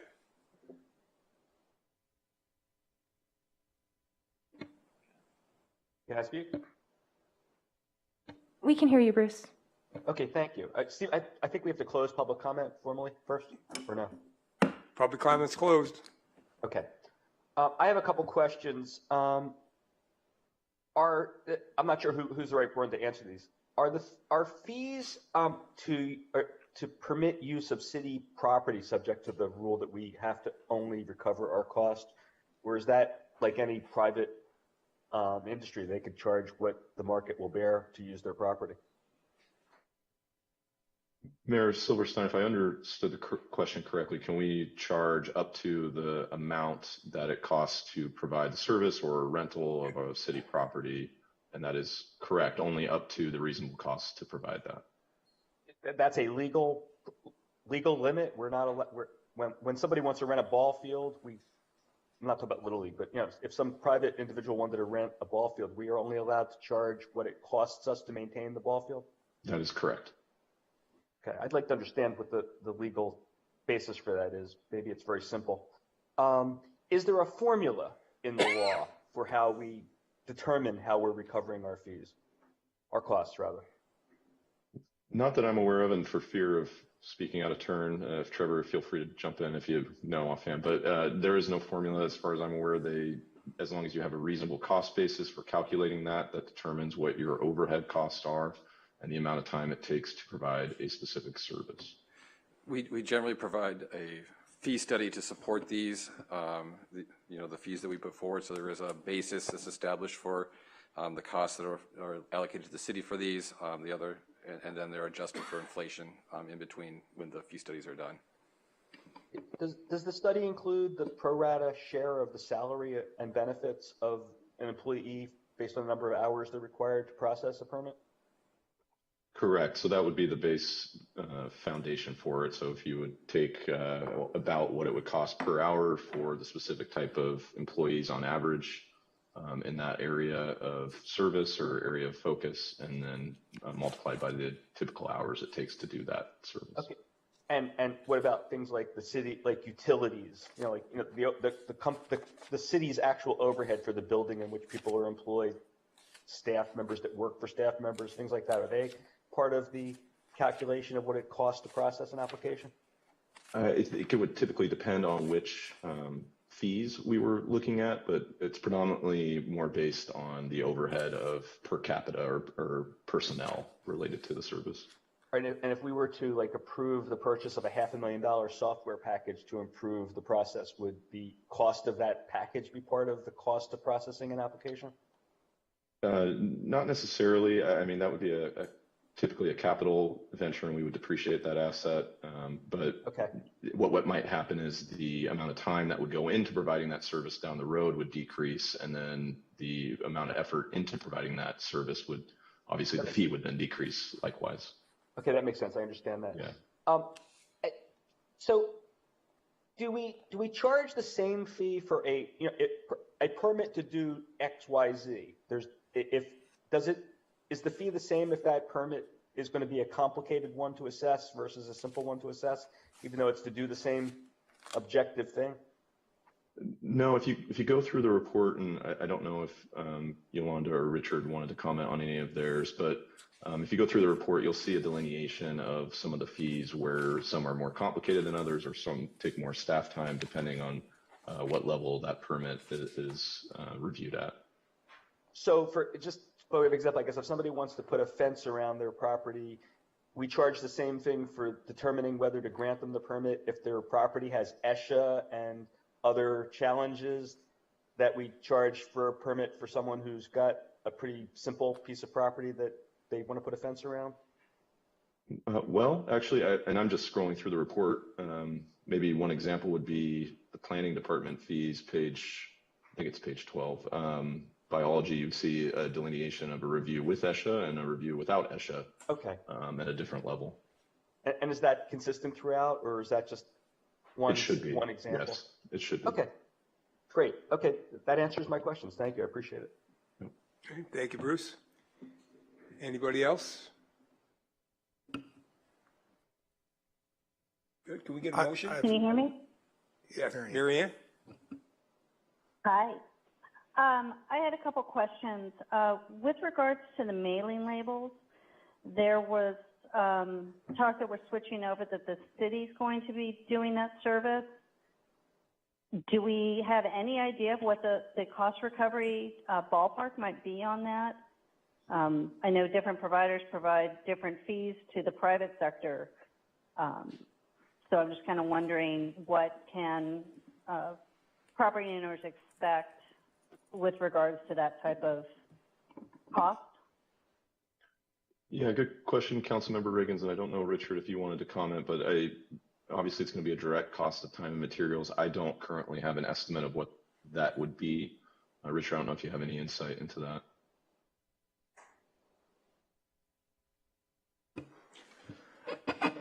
I don't have a fee at this time. However, we've issued or we're finishing up our RFP to find out what those fees will be from the various vendors, including the 2 vendors we currently use. But my understanding is that the plan would be to essentially treat the billing the same as we do for our other consultants that serve the city on development review projects. Thank you. And one of the speakers spoke about the operating permit fees. I would agree that I think that's something that we definitely should be looking at,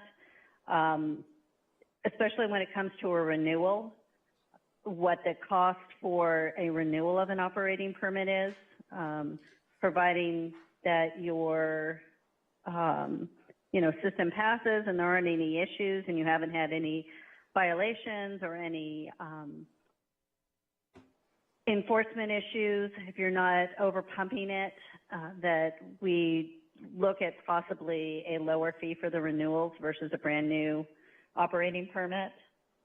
And the other thing I wanted to mention is that everyone that has questions about the fees and how they've been determined, on our city website under finance and fee schedule, it does provide a copy of the last fee schedule, or the last study from 2015, 2016, that details exactly how the fees were established and their basis, how they're calculated with regards to staff time, and for everything is there. That's all the comments I have. Thank you. Okay, thank And you I'll very make a motion to adopt item 4A as presented by staff. Okay. Are there any other comments before we go to I'll second the motion. Okay. Yeah. Any comments? from Just anybody? a quick comment on the A&F committee. I think the idea was that we were not going to go too deep into how these fees were supportable or not supportable this time around because of the RFP that's up and coming. I think that'll be the opportunity to see if there's efficiency issues, pricing issues, and honestly, after 8 years, we probably have got more mistakes than we've got things right on this fee schedule. And one thing, I believe Ryan made the comment about fees for our fines, and as Joe Tony said, that's a separate item. That's a violation issue for things like parking fines, which is separate from the fees. So we already have a second, so you don't need my second. Okay. Roll call, please. Councilmember Riggins? Yes. Councilmember Grisanti? Yes. Councilmember Stewart? Yes. Mayor Pro Tem Urine? Yes. Mayor Silverstein? Yes. Motion carries. Okay, thank you very much. Moving right along, item 6A, food and beverage sales in the open space district. Is there a staff report?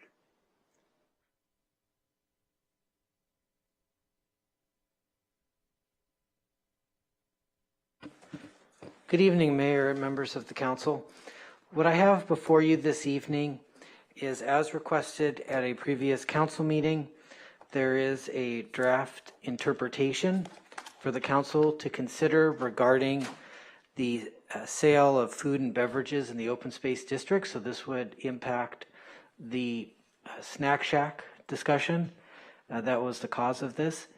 And also for the council's consideration is also a draft resolution if the council is interested in also preparing an amendment to our local zoning ordinances, including the LCP. And once again, these both stem from the council's direction at the previous city council hearing on this. I'd be glad to answer any questions that you might have about the draft interpretation. Thank you. Thank you very much. Kelsey, any speakers?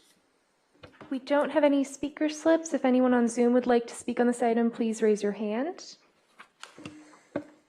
There's one raised hand. Ryan? Ryan, you're on. Yes, I'd like to say, especially with regard to the snack shack, because it's on city-owned property, I think the city is on the right track with this concept, but I think you need to go a step further. And I think you need to grant an exclusive franchise to the official food service endeavor, which you're obviously underwriting heavily with promotion or fee waivers and so forth, that there not be a competition food truck rolling in to the same place that would cause the Little League's service to have to compete with some other food fair. I think you can do that. I'd like to hear what Trevor has to say about granting an exclusive in that instance. because we don't want this to fail, because all of the money, that the public money that's going into it, and the objective, which was to utilize it as partly a training exercise for the youth of our community. Thank you. Thank you, Ryan. Any other comments? Those were all the raised hands. Okay, close public comment, bring it back to the table. Anybody want to say something? Doug? I'll make a motion to approve. I'll second that motion. Kelsey? I'd like to clarify. Go ahead. You like to do what? That was Councilmember Riggins. Oh, okay, Councilmember Riggins, yes, go ahead. I would like to recommend that we just adopt the interpretation by staff with regards to this. At this time, I don't think that there's anything else that we need to do beyond the LCP interpretation. And I will welcome comments from others. I agree with that. Can we get it? I agree with that. Can we get that as accepted as a friendly amendment to the motion? Richard, what do you think of that? Any concerns with that? Perhaps Trevor may want to join in on this one. The only difference being that if it were in the zoning ordinance, it provides more clarity. However, staff can abide by the interpretation if that's the council's wishes. If there's any modifications that would make other council members feel more confident in the interpretation, that it may not be misused, or I guess where I'm going with this is if it were something that if there was an ordinance, you could attach it to a conditional use permit, which would then require review by the Planning Commission and give an opportunity for some review. However, with the interpretation, if the council likes, they could build in some other safeguards, or if there are any concerns that other council members have, I'd be glad to hear them and we can incorporate them. Okay. Mayor Pro Tem, I would also characterize it as, if you go with the interpretation, that may constrain the type of project that you can put forward, because there is a prohibition on restaurant use at that location and on outdoor food vending. And if we are using an interpretation, we need to be careful that the design of the project and that the use does not run afoul of those two prohibitions. If you go through with a municipal code and LCP amendment, you would not have those constraints. You would be able to design whatever form of project that you wanted, so long as the LCP amendment goes through. Okay, so you're agreeing with the comments from Bruce and Mary Ann? I'm only highlighting for you, it's a policy choice for the council here. If what I want you to be aware of is that if you go with an interpretation, it does constrain the type of project that you can put forward. I think the project has been talked about in some forms to try to avoid a conflict with the prohibition on outdoor food vending. If the project comes forward and it doesn't, and it is determined to fall within the prohibition on restaurants or outdoor food vending, then it could delay the ability to create the Snack Shack because you would have to go through an LCP amendment at that point in time, and that can take, 9 months to a year or longer. Paul? I guess what I want you to say, Trevor, is which one of these is going to make the smoothest path to not only the temporary snack shack that we're talking about, but the constructed permanent snack shack that we aspire to in the future. If you adopt both tonight, then you have cleared the way for the temporary snack shack.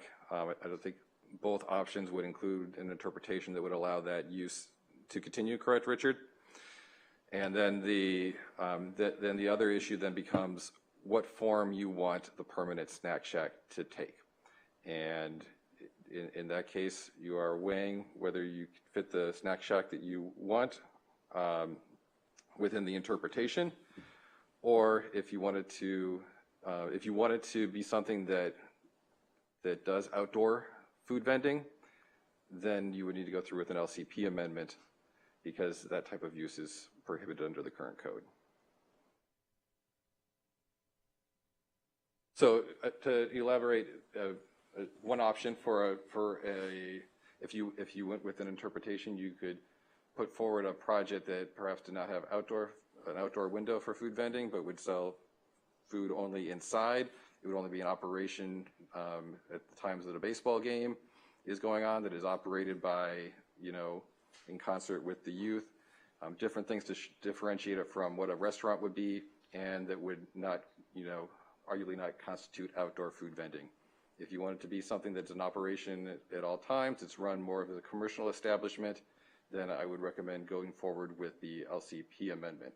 The LCP amendment is the safer proposition, but it would need certification from the Coastal Commission. So it gives you more options to go through with the LCP amendment, but it also takes on a measure of risk if the Coastal Commission has an issue with the proposed LCP amendment. Am I correct that we have been talking about something consistently that was only open for a certain number of days per year, not full time? And by doing that, there will be times of the year when this is not operational, and we may rent the ball fields for some use where people might want to bring in a food truck, because we're not allowed to operate the snack shack during those times. Is that correct? I've heard that discussed here for the council. I mean, it's however your vision for what the snack shack would constitute. So if that's a limitation putting there, I think that's a good fact to rely on to differentiate it from a restaurant and to differentiate it from outdoor food vending, especially if the food is not served through a window that sells it to the outside but sells it to the inside. It could have other aspects to it as well. I believe everyone is talking about having a window to serve food through. And I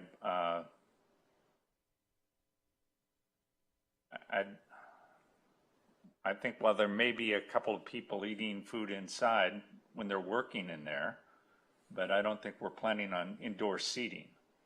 No. I was suggesting having the window on the inside of the building rather than the window you'd sit and sell it to someone who's standing outside. Someone would be standing inside, then they could take the food and walk outside. Would be a way to differentiate and say that we are not selling food outside, we are selling food inside. That would be an argument to make that this is not outdoor food vending. Okay. Well, did you get an answer? Close, yeah, I hear you. I guess my problem is I'm not quite sure if I got the answer or not, but what's the belt and suspenders motion here? That's to go with the LCP amendment. Okay. Bruce and Mary Ann, do you have any comments you heard what just took place? Any suggestion? I do, Steve. So please. So again, I'm asking if we can get a friendly amendment that Mary Ann had proposed to not do the LCP amendment at this point in time. The primary objective of the council, as I understand it, based on what the community input, is to get a snack shack back as promptly as we can. The promptest and easiest way to get it back is for us to interpret the existing law, if it's an appropriate interpretation, to permit it. I think that the interpretation that's been set forth does that. I think it's an appropriate interpretation. In fact, I think it could be narrower because this is not only what I believe to be part of a recreational facility, but it's also educational / nonprofit at the same time. The only aspect of it that to my mind poses any potential argument that it's one of the things that is expressly mentioned elsewhere, but not for this area, so therefore prohibited, is this outdoor food vending stand. A building is not a stand. A building is not outdoors. Dairy Queens are not outdoor food vending stands. McDonald's are not outdoor food vending stands. They are in fact restaurants, which is something different, but they're not outdoor food vending stands. This would not be a restaurant because it would be operated in a nonprofit manner. and it would not be open to the general public all the time. It would be in conjunction with sports activities at the recreational facility. It would be managed by recreational facilities users. I think that there's just so much about this that makes it not a restaurant and not any of the things that are specified for use elsewhere, but that this isn't, so it's not prohibited, that this is a no-brainer to just interpret it this way. I don't want to propose an LCP amendment because, one, because that risks us being told no. And if we ask for an LCP amendment that specifically incorporates this use and we're told no, then we've just defeated the very purpose that we're attempting to accomplish here. And since we don't need an LCP amendment, I think we ought not ask for an LCP amendment. The other thing is the LCP amendment would, in fact, open up the possibility of others doing things elsewhere that we wouldn't necessarily want to be authorizing. So this interpretation is extremely narrow. It's completely appropriate given the language that we have in our code now, which is why I had proposed that we do this in the first place. And on behalf of Marianne, who proposed the amendment, I'm asking if Doug and Paul will accept a friendly amendment to simply approve the LCP interpretation as opposed to moving to add a proposed amendment. If I could ask for a clarification on what Paul asked for, because I think we know where we want to end up. So let's see if this is the pathway to get there. If we do the interpretation, does this let us set up the existing, or the stand we're going to put up now, this temporary stand? And does it allow us to move forward with either a trailer, a food service concession stand trailer, or a permanent building? Or do we need the LCP to do either one of those?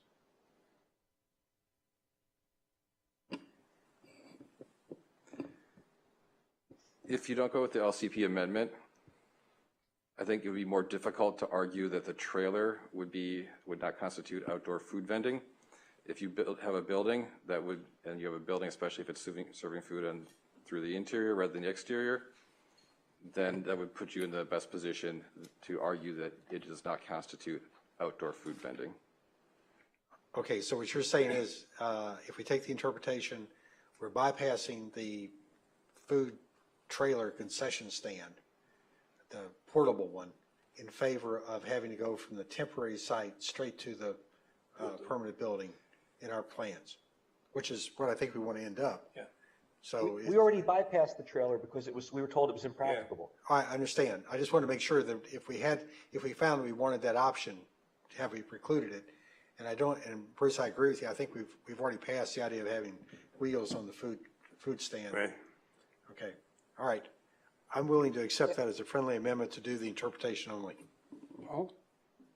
Yes, I accept it. Okay.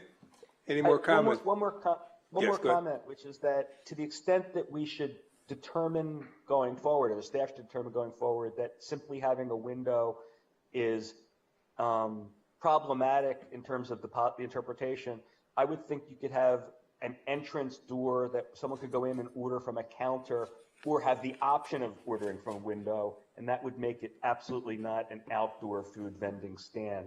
Again, it would be the equivalent of any fast food place that I know of, as well as places like Mutt's, where you just walk up to a window and order, and it's clearly an indoor vending facility, but you get it outdoor, you get your food outdoors. Yeah, and that will come back to the council. You've already given direction for that to be designed. I think it went to the Parks and Rec Commission to assist with design. That'll come back to the council, and at that point you can make a final determination on what the permanent snack shack would look like. You're saying that the final design will come back to the council? Yes. Okay.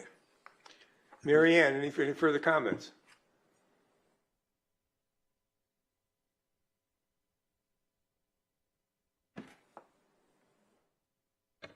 Councilmember Riggins, do you have any comments? Can you hear me now? Yes, Hello? we can hear you.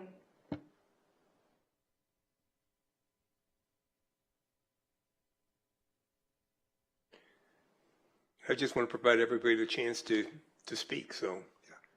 Is Richard okay with this? Richard, yeah. Go ahead, ask your question. Is Richard, you okay with this idea of just using interpretation? Yes, Council. I think the best way to sum it up, and I think this is what Trevor was getting at, was that the amendment would allow for greater flexibility.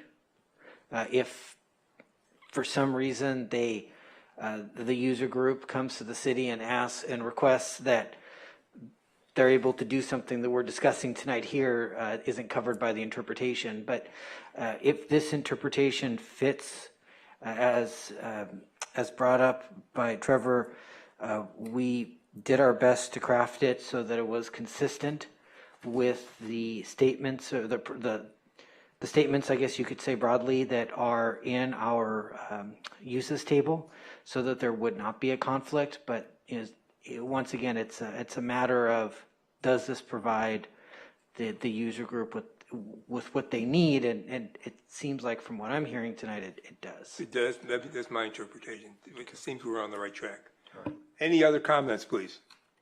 Bruce? Marianne and I both. Marianne? Who?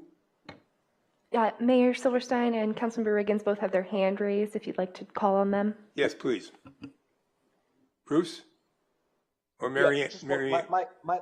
My last comment is I think this is a great example of the way this council and the city should function. I mean, the community had a need.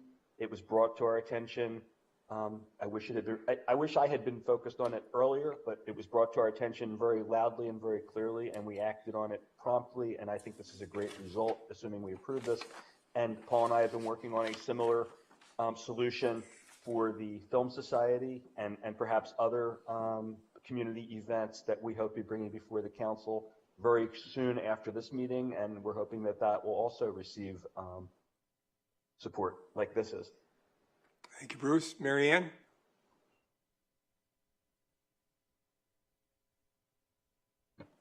Councilmember Riggins, you're unmuted in Zoom. If you can unmute your microphone.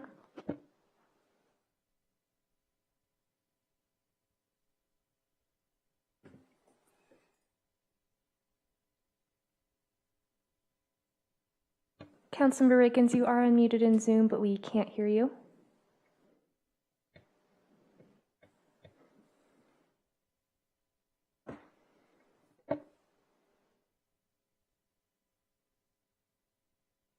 You're out there, Marianne. Talk to us. No? Do you give us a moment, Mayor Pro Tem? Sure, absolutely. Seems like we've got a motion we've accepted the from the amendment, so let's hear what Marianne, she wants to say something, then we take the vote.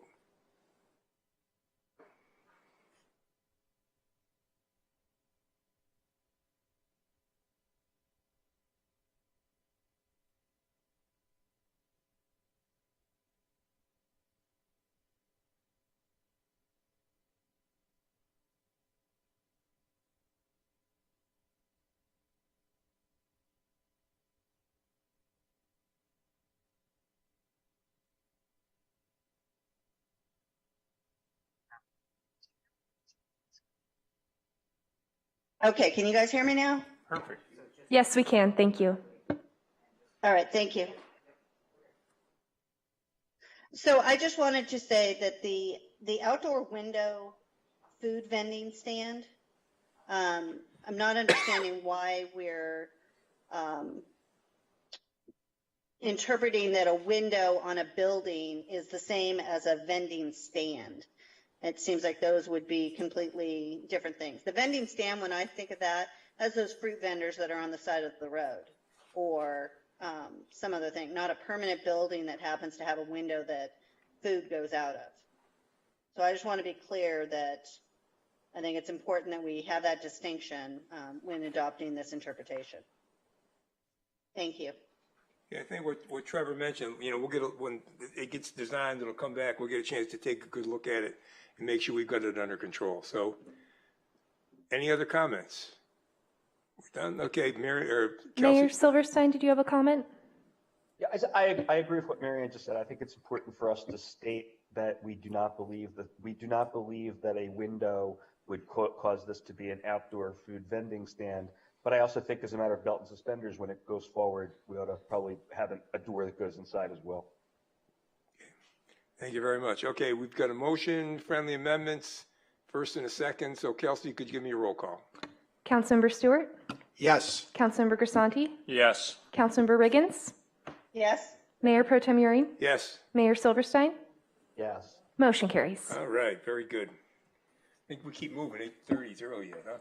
Keep moving, guys. All right, we're going to go to the item of the evening. My close personal friend, Norm Haney. Steve, I need a 5-minute COVID break. Okay, let's take a 8:33. Let's say, how about 8:45? Come back. Thank you.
Back to order. The next item is item 6B, the update regarding local coastal program amendment for the Seaview Hotel project. Could we get a staff report, Richard, please? Good evening, Mayor and members of the council. This evening, what I have for you is a presentation on the modifications made by the Coastal Commission for the Seaview Hotel LCPA.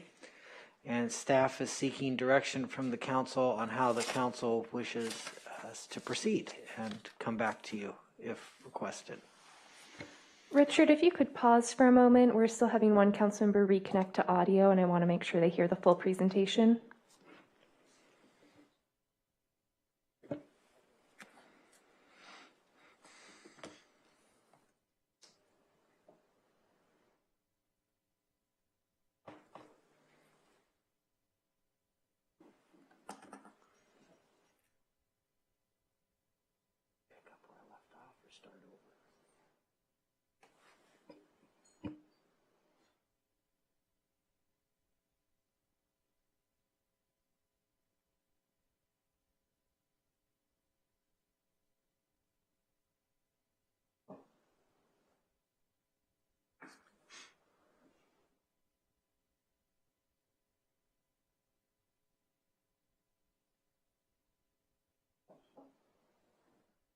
My co-pilots are working on it, so give them a minute.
Who are we missing, Kelsey?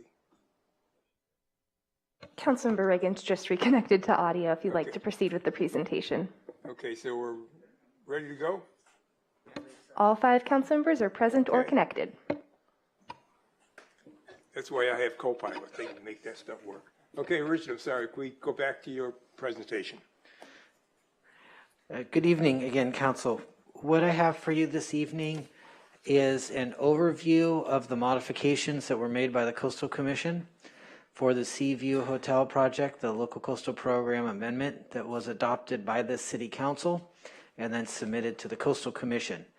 What staff is requesting out of this presentation is guidance from the City Council on how to proceed with the processing of the local coastal program amendment. The last time the City Council heard this item was on September 13th of 2021. At that time, the City Council approved an amendment to the local coastal program, as well as an amendment to our local zoning ordinance and general plan map to create the Seaview Hotel Overlay District. The purpose of those changes were to modify development standards so that they would allow for the creation of this particular development. Once the council took action on the local coastal program amendment, it was then forwarded to the California Coastal Commission for their consideration. It was deemed complete by the Coastal Commission on March 21st, 2022. And on February 8th, 2023, a modified version of the local coastal program amendment was adopted by the California Coastal Commission. They modified the submittal that the city presented. As submitted, it was denied, and they've made a number of modifications, and the purpose of this presentation will be to go through those so that the council is aware of those modifications. There has been some question regarding the fees. And I say question in some cases it's confusion because some fees appear to be counted twice, I guess if you could say, but they are actually separate fees. And so my purpose here is just to go through this very quickly so that I hope to provide clarity for the council and any interested parties so that they understand the changes to the fees and where those fees are going. The Local Coastal Program Amendment and ZTA, as adopted by the City Council, required the developer to pay $800,000 in public benefits. That's a fee that goes to this council. The city then would use it to fund other visitor serving benefits to the city. This was part of the public benefit fee that's associated with the development agreement. In addition, our city's local coastal program requires an in lieu fee for luxury overnight visitor serving accommodations. That fee, per the city's local implementation plan, comes out to $110,000. And that would get paid to the city as well and would be to fund low-cost visitor serving opportunities. As part of the modifications to the Local Coastal Program Amendment, the Coastal Commission introduced a new section, and that section is on this slide for your reference, 3.4.6E. And the purpose of that addition, and we'll get into this later, was that the Coastal Commission felt our in lieu fee was too low, not reflective of the current in lieu fees they had been collecting on other projects. So the modification allowed for additional fees as determined acceptable by the Executive Director of the Coastal Commission, and the fees that were added in addition to the fees that were, as I mentioned previously, that were part of the approved Local Coastal Program Amendment, there was an additional $800,000 that would go into an escrow account, and at that meeting, and also in the Coastal Commission's presentation to staff, it was identified that that money would go to MRCA. There was also an addition of $250,000 that would be used to fund a youth surf camp. And the purpose of these fees, once again, were to increase the amount of low-cost visitor serving opportunities in the area. So I wanted to be clear that the top fees are fees that will be coming to the city, and the fees in those other two categories, the bottom two, those will not be coming to the city. The first modification made by the Coastal Commission, and I put essentially all of the modification here for the council's benefit, essentially added further clarification and added the addresses and the assessor's parcel number to the overlay district heading, so that it was just more specific that it would be those two particular parcels. Modification number 2 was a modification that spelled out a bit more specifically that the $800,000 coming to the city would be used for public benefits and amenities, which is the intention of the monies. Modification number 3 is the one that I mentioned previously in my second slide, which added a new subsection. This section was not, section E, was not part of what this council approved that went as it went up to the Coastal Commission. This is a completely new section modified by the Coastal Commission to essentially set up a mechanism to collect additional fees in addition to our in lieu fee.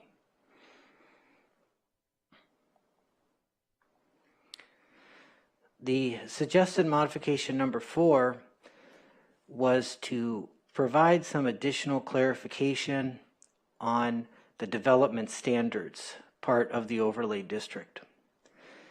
The changes here did not change the intent of what the city did. It provided for additional consistency internally and further specified exactly, made it a little bit more specific on the development standards.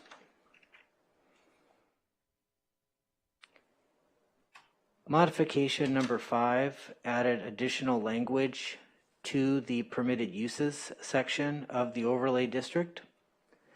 And once again, the purpose here was internal consistency and really to focus in on the hotel use and make certain that this was just specific to that particular use. So this just provided additional clarification as well. Modification number 6 that they did once again was in the title section. The Coastal Commission included the addresses and APN numbers. And once again, the purpose here was to make it very clear what this overlay district was intended for, and it's only for those particular parcels, not others.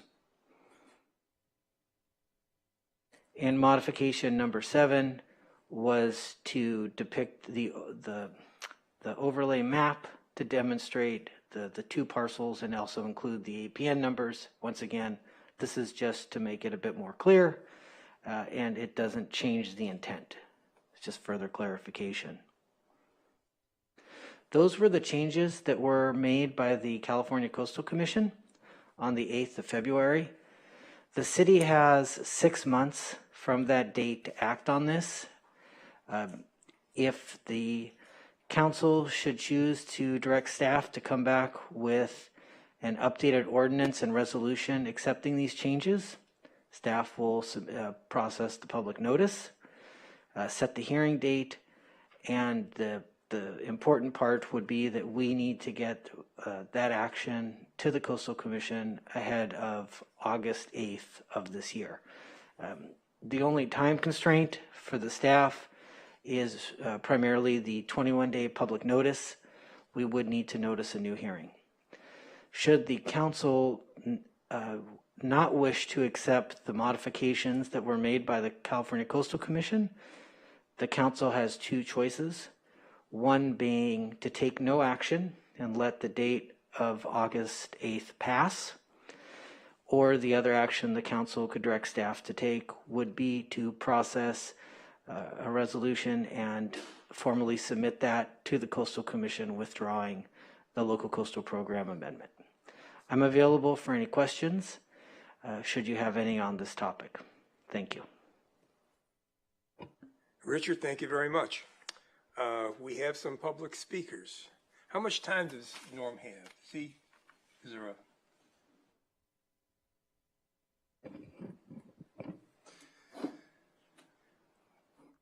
I believe we have 3 minutes. Is that? So it's all 3 minutes? This is public comment on the ordinance. It's not a Okay, I presentation just on want the project. to make sure your name will give you what you need. All right, Norm, you're up first. Followed by Fred Gaines and Jefferson Wagner. Well, since I'm the applicant, it seems like I ought to have more than just 3 minutes. That's to what I make a thought, but comment. that's why I checked. That's the boss? Okay. Well. Is that right? The chair has discretion to do this. This is how we've done it previously, right, Kelsey, with for when it comes back at this point? Yes, I believe so, to the best of my recollection. But the chair does have the discretion to grant additional time. And I believe Mayor Silverstein would like to speak.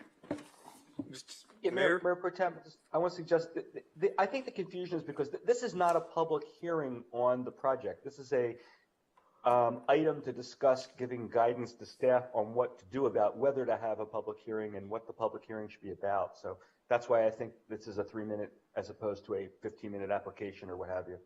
Thank you, Mayor. I would hope that we would leave it the way it's supposed to be as normal. Okay. All right. Norm, go. And let me get started. Honorable council members, thank you for your service. I think Richard, Director Richard Mullica did a good job in indicating that there's not one modification that changes the design, the intent, or the function of what was approved unanimously by the Planning Commission, a 4-1 vote by the City Council, and unanimously by the California Coastal Commission. It's pretty unheard of to have that type of a response. Now, in terms of the options One of the provisions in Ordinance 491 that was approved by the City Council was to expedite all of the approvals that are necessary to make this project come to fruition. Part of the reason for that was that the city has a substantial interest in having this project done quickly. The transient occupancy tax on this project is 15% of the gross in terms of rental for the night. That adds up to be about $1.2 million.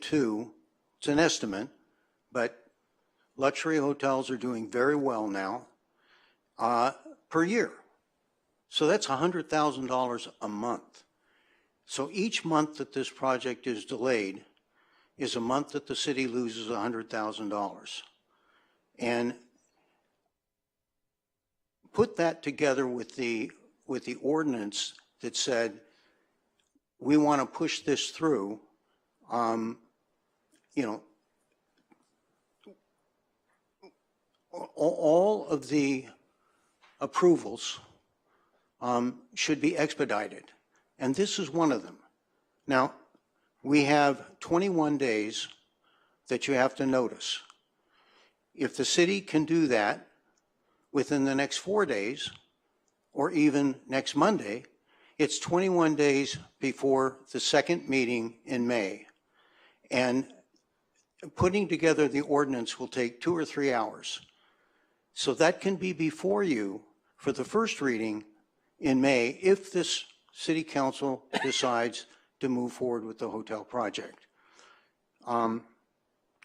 Those are my comments, and time is of the essence.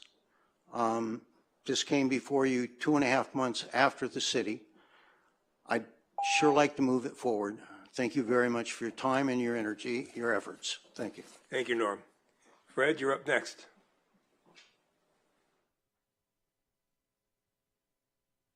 Thank you very much. Fred Gaines with Gaines Estates on behalf of the Seaview Hotel Project. Thank you very much. Pleasure to be here, Mr. Mayor, Mayor Pro Tem, honorable council members. I just want to reiterate a couple of points that your planning director made. This is not a negotiation at this point. This is an acceptance of the modification or not an acceptance of the modification, and we are under a time clock. No change was made to the project. The only thing that happened is they asked us for more money. They got their extractions. The city got its during our process through the city, and then we went to Coastal, and not surprisingly, they had their own list of things that they wanted this applicant to do, and they came to agreement and did it. So the only addition is that Norm paid $800,000, which is now sitting in an escrow account, and he agreed to do the donation to the surf camp. That's it. Project didn't change 1 inch of height, 1 inch of setback, 1 condition of operation. Nothing changed from the process that we went through here at the city, which was fairly remarkable in terms of a lack of opposition and unanimity, almost unanimity of approval. So we ask that you do take the action to accept these modifications and ask staff to come back as quickly as possible, which would be the second meeting in May. There has to be a first reading, a second reading, and then notification back to the Coastal Commission in order to complete this process. Thank you very much. We're available for any questions. Thank you, Fred. Jefferson? No, thank you. Jefferson, you're up next, please. Thank you very much, Council. Appreciate you spending time on this and your arduous hours that you have in reflecting your positions. In the past, it's been passed. The city has extracted a lot. And now the Coastal Commission, as Fred had said, now it's up to their punch at Norm as well. I'm within the 500-foot radius of the project. I didn't have any opposition to it. I felt that from a practical resident and business owner that this project should move forward. I've always felt that way. I'd rather keep commercial. Anything that keeps Airbnb prices down and out of neighborhoods is why I supported it. I think it's up to the council to work with the proponent in any way it can to move this project forward. And as I said earlier, very little resistance to this project, both at the planning and at the council level. So once again, please move forward. And I am not the guy running the surf camp. Thank you. Thank you, Jefferson. Kelsey, do we have any Zoom speakers? There are 5 speakers. First, we will hear from Alex Perez. Alex, you're on. Good evening, everybody. Good evening, Honorable Mayor and City Council members. My name is Alex Perez. I'm a member and representative of around 4,000 members of the Southwest Mountain States Regional Council of Carpenters. These members, and as well as I, live in the local area and live, work, and recreate in the vicinity of the project. I believe that we will be impacted by the environmental impacts of the project. The city should incorporate language into the local coastal plan amendment requiring the Seaview Hotel to be built with contractors that will hire locally, pay prevailing wage, and utilize apprentices from state certified apprenticeship training programs. Workforce requirements reduce construction-related environmental impacts while benefiting the local economy and workforce development.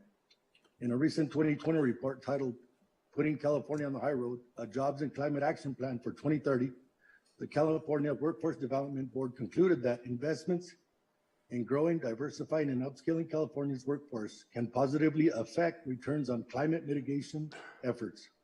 The South Coast Air Quality Management District recently found that local hire requirements can result in air pollutant reductions.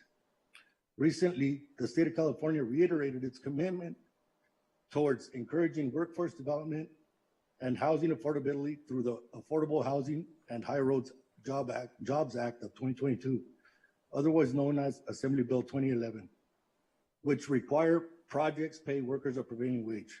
Let's get local contractors and local hire on these projects. Thank you for your time. Alex, thank you very much. Next speaker, please, Kelsey. Next is Rick Mullen. Mr. Mullen, you're up. Good evening. Can you hear me? Gotcha, yes. Okay, I'm Rick Mullen, president of the Ramirez Canyon Preservation Fund, and I want to thank you for your public service and for the opportunity to speak.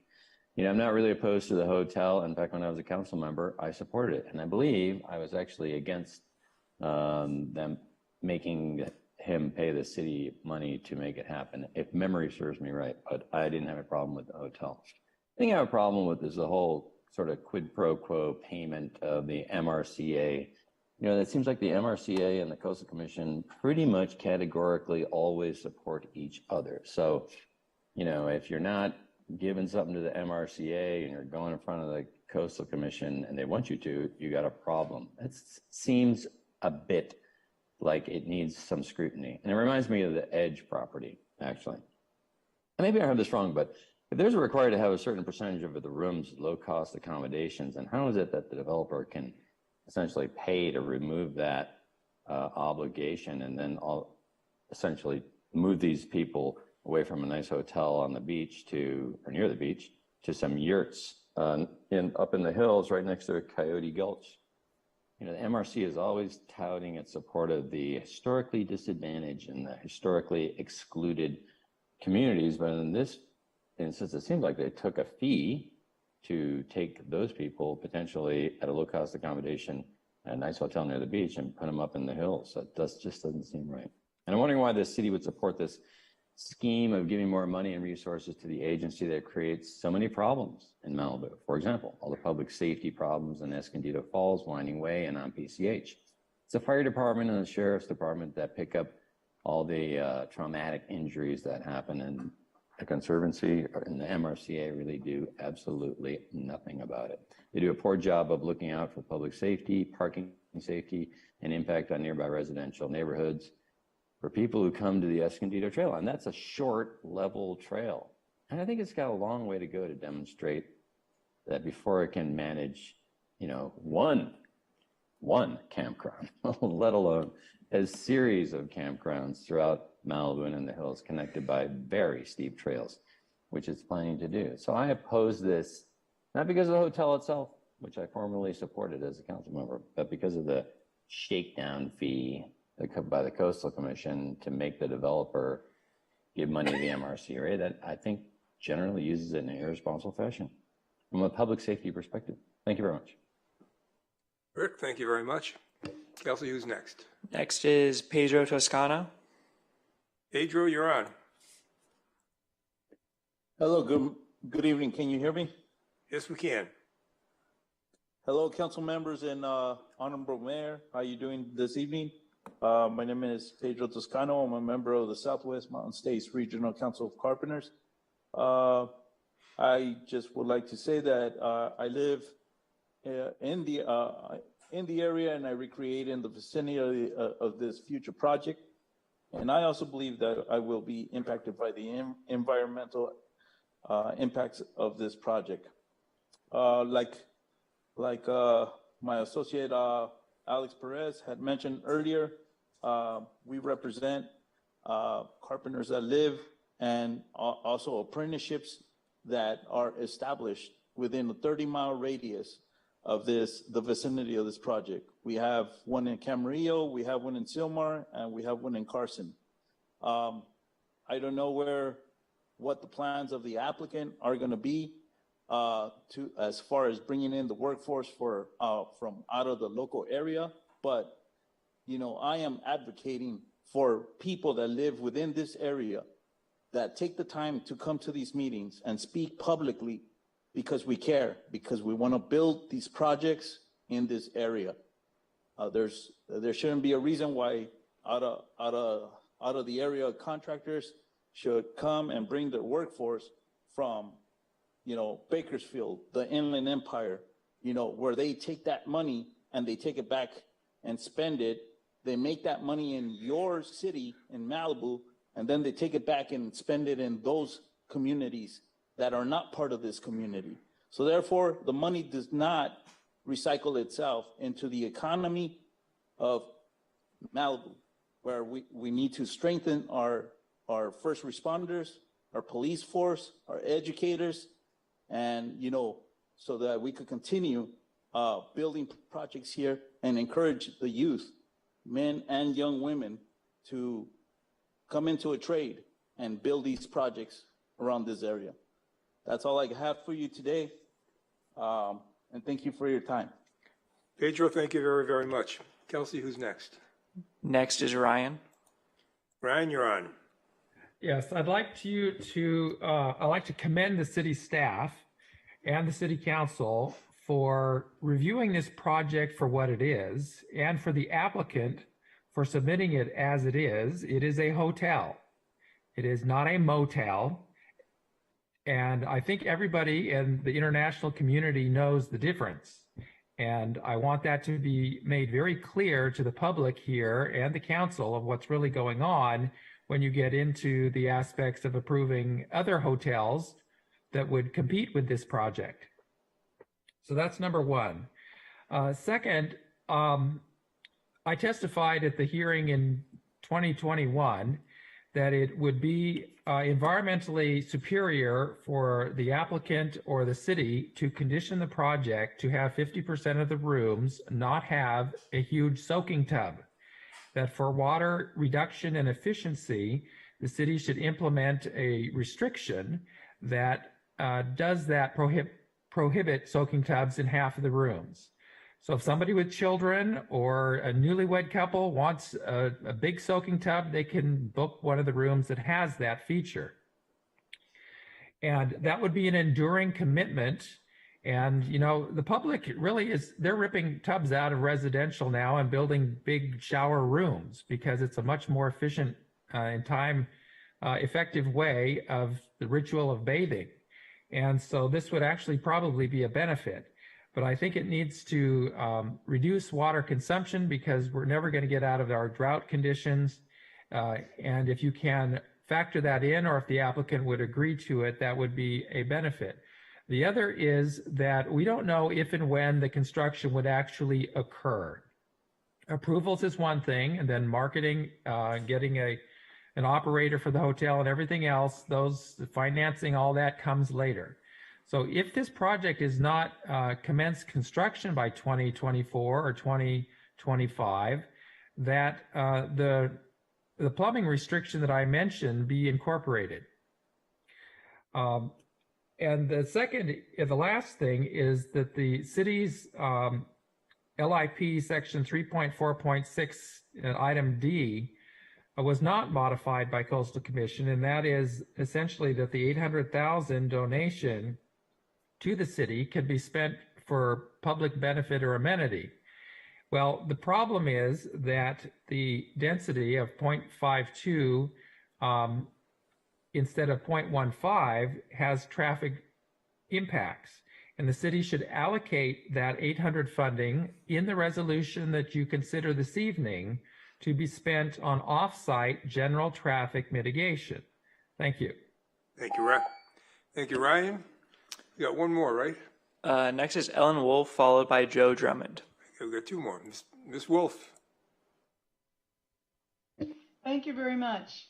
City Council members, Mayor Pro Tem Euring, Mayor Silverstein. I'm Ellen Kaufman Wolf at Wolf Wallenstein PC, representing Ramirez Canyon Preservation Fund. We're here to supplement and augment our letter to the council dated April 20, 2023, which I hope you all have seen, about the Seaview Hotel project.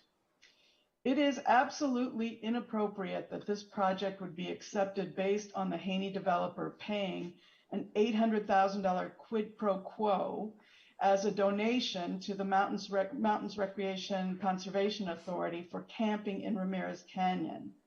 With that money, MERCA has already announced, as recently as April 13 at the California Coastal Commission meeting, that it is intending to build camping facilities for 96 campers with 42 parking spaces on the property that we call the Lauber property, which lies between Canaan-Doom Road and the back circle of Ramirez Canyon Road in high fire severity area and involving destruction of ESHA.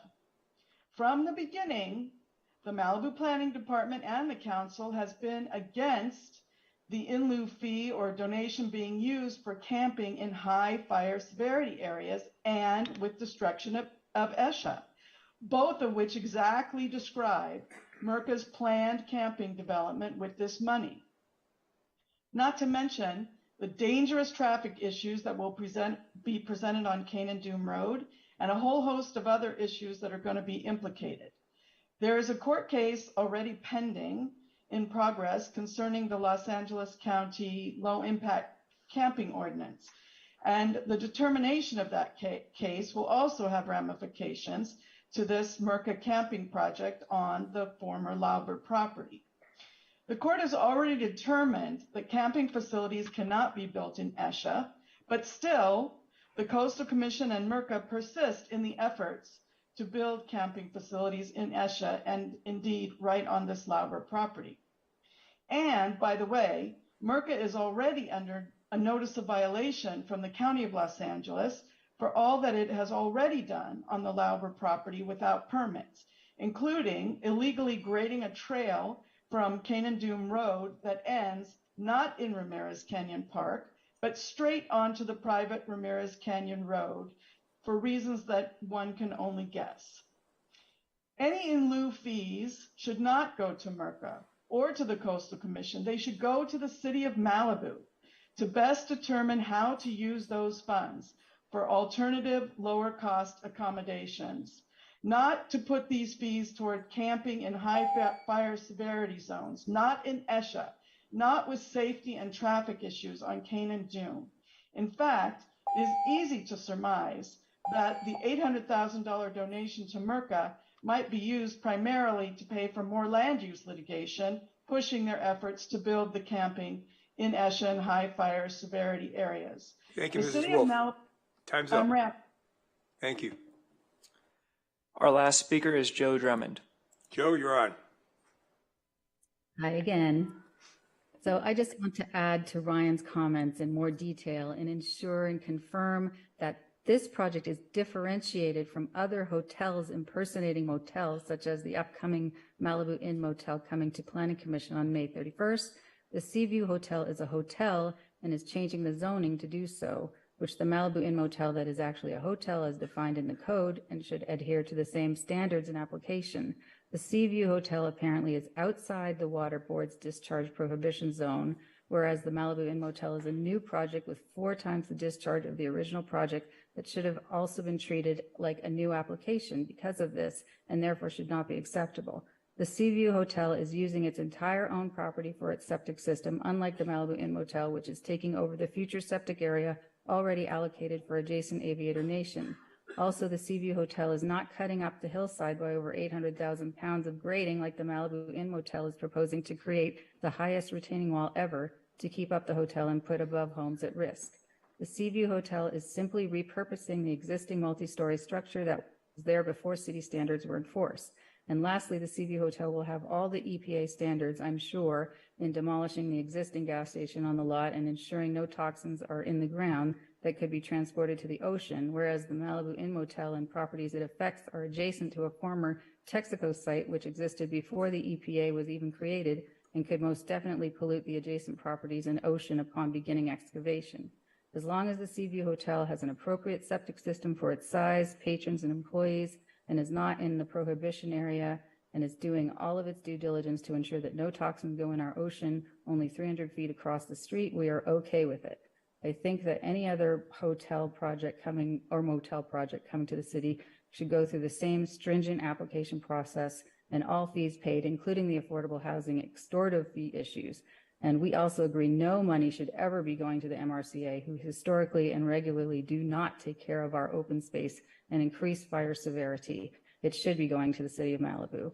I'd also hope that the unions that want local hiring of contractors, et cetera, complaining about this hotel would focus their efforts on multiple code violating projects with its major traffic and safety issues, such as the Malibu Inn Motel on May 31st at the Planning Commission. Thank you. Joe, thank you very much. Do we have any other speakers? That was all the speakers. Okay. Let me close public comment. Bring it back up to the table. May I speak? Excuse me? Mayor Silverstein would like to speak. Yes, Bruce. Thank you. I have a few questions that I'd like to ask before we actually begin discussion. The first is, if the LCPA is approved, what is the timeline for moving forward? With the actual project, not what happens at the Coastal Commission. Norm, I guess the question is, if it's approved, when do you start building? Is that the question, Bruce? I'll take it that way.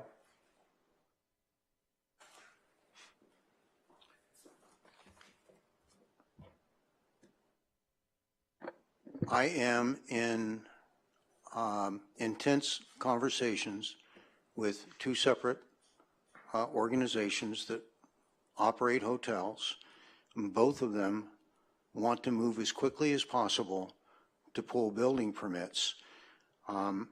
They were concerned about the time it would take, and I mentioned Ordinance 491 that said that the permits would be expedited, which also means that if we need additional plan checkers, if the applicant's willing to pay for that, then the city is willing to provide those and the cost would go to the developer. We hope to get building permits within the next 8 to 9 months and start construction immediately.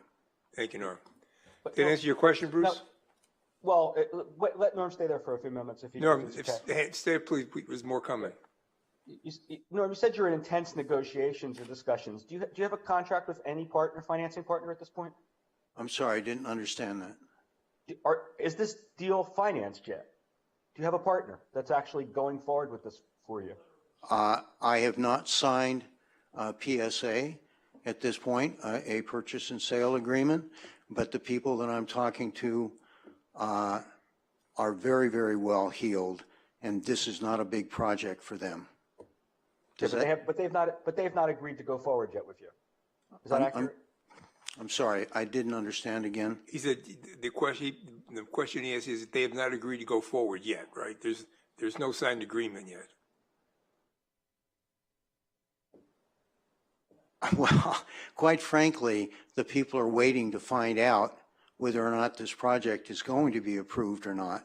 I mean, people are not going to finance this project until it's approved by the California Coastal Commission, and then I will make a deal. Thank you. So I take it that's a no. You have no deal to go forward yet. What happens to the entitlements if the project doesn't proceed? That's not a question for Norm. That's a question, I guess, for our staff. Okay. Or for our council.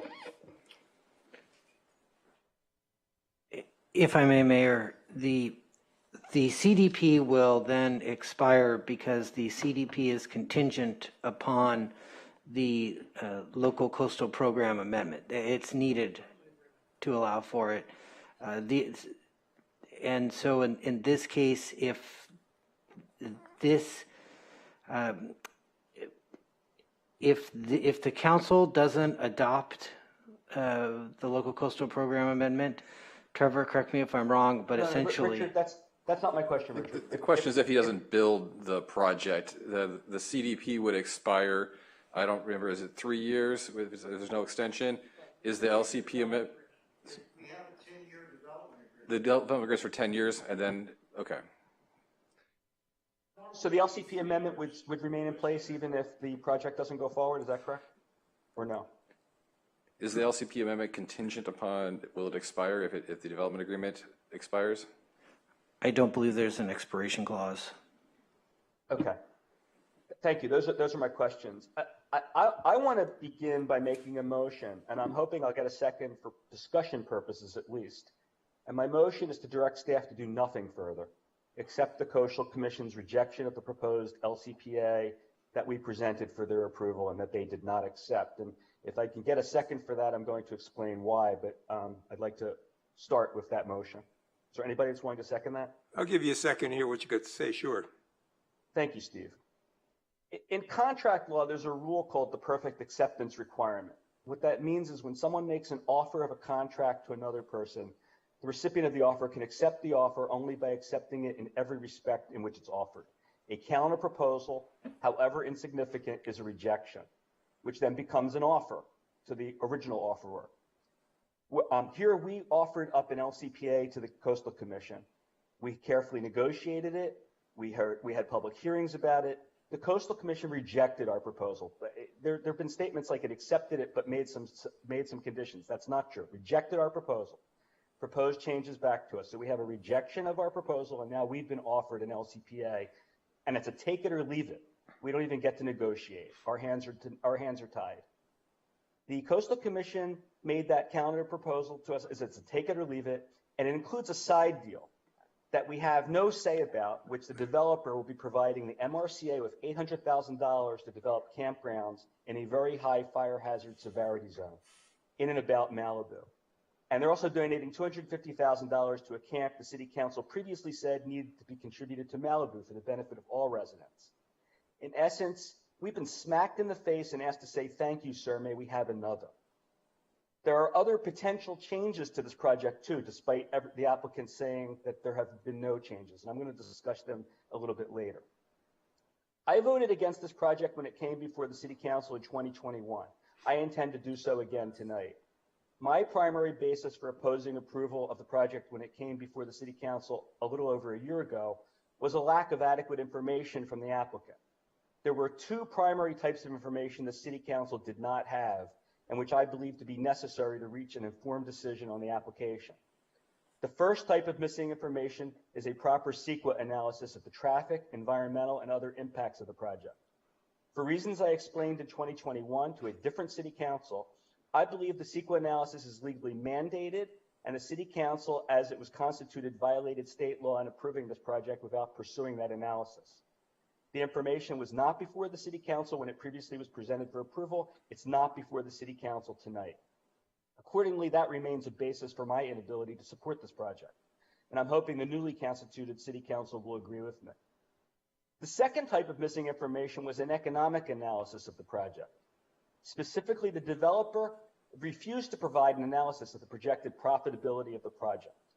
The city council that preceded my election, that was the city council that Rick Mullen was on that he spoke about, had directed staff to require a $1 million public benefit contribution to compensate the city for the various discretionary departures from our development standards that exist for the benefit of the community. Based on the developer's unsubstantiated claims of lack of adequate profit margin, the staff came back with a recommendation in September of 2021 to accept a $400,000 contribution, with the developer agreeing also to fund another $400,000 in charitable contributions, which included a substantial donation to the surf camp for underprivileged youth, presumably to curry political favor that might help grease the wheels at the Coastal Commission. City Council declined to permit the developer off the hook to the city for the $400,000 that the developer preferred to donate. I distinctly recall Karen Farrer, with whom I rarely agreed on many things, saying the city should receive whatever the developer could afford as a contribution. The city should not agree to take less in order to facilitate a charitable contribution to others, because that would be the same thing as the city making a charitable contribution of our residents' tax dollars that are to provide critically needed services to the community. Now, there are three tests that can be considered. The developer for what the project can bear. The developer performed all three tests, but provided us with the results of only one test that produced the lowest profit/revenue avoidance. It was the avoidance cost model. I asked for the results of the other two tests. The developer refused to provide them. The former city council was unwilling to vote to require that analysis before voting for the proposed project. Steve Uring asked for a financial statement. The developer refused to provide them. City council was unwilling to vote to require financial statements before voting on proposed project. The developer claimed the project can't support contribution in excess of $800,000. City council agreed to accept $800,000 without testing that assertion.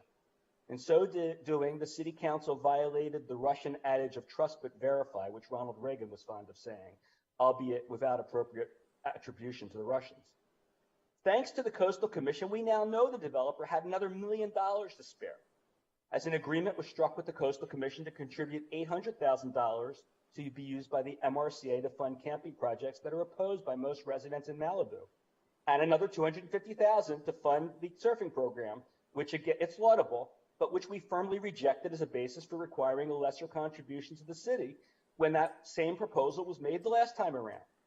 So all in all, the developer could have agreed to a public contribution of more than $1.8 million, possibly as much as $2 million or more. For all we know, the developer can afford a $5 million public contribution. We just don't know because we don't have the information required to make an informed decision.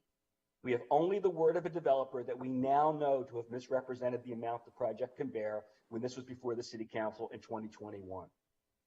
The developer not only misrepresented the project's capacity to bear a $1 million public benefit contribution required by the city to get the staff to recommend $400,000 and then to get the City Council to accept $800,000, but the developer now had the audacity to agree to contribute $800,000 to be used by the MRCA to develop campgrounds that threaten the safety of this community, that the residents of this community are opposed to having developed, which already has resulted in litigation by members of the community against the MRCA, and which will result in litigation by the city against the MRCA if I have anything to say about it. The audacity of the manner by which the Coastal Commission and the developer struck this side deal bespeaks their disdain for our city.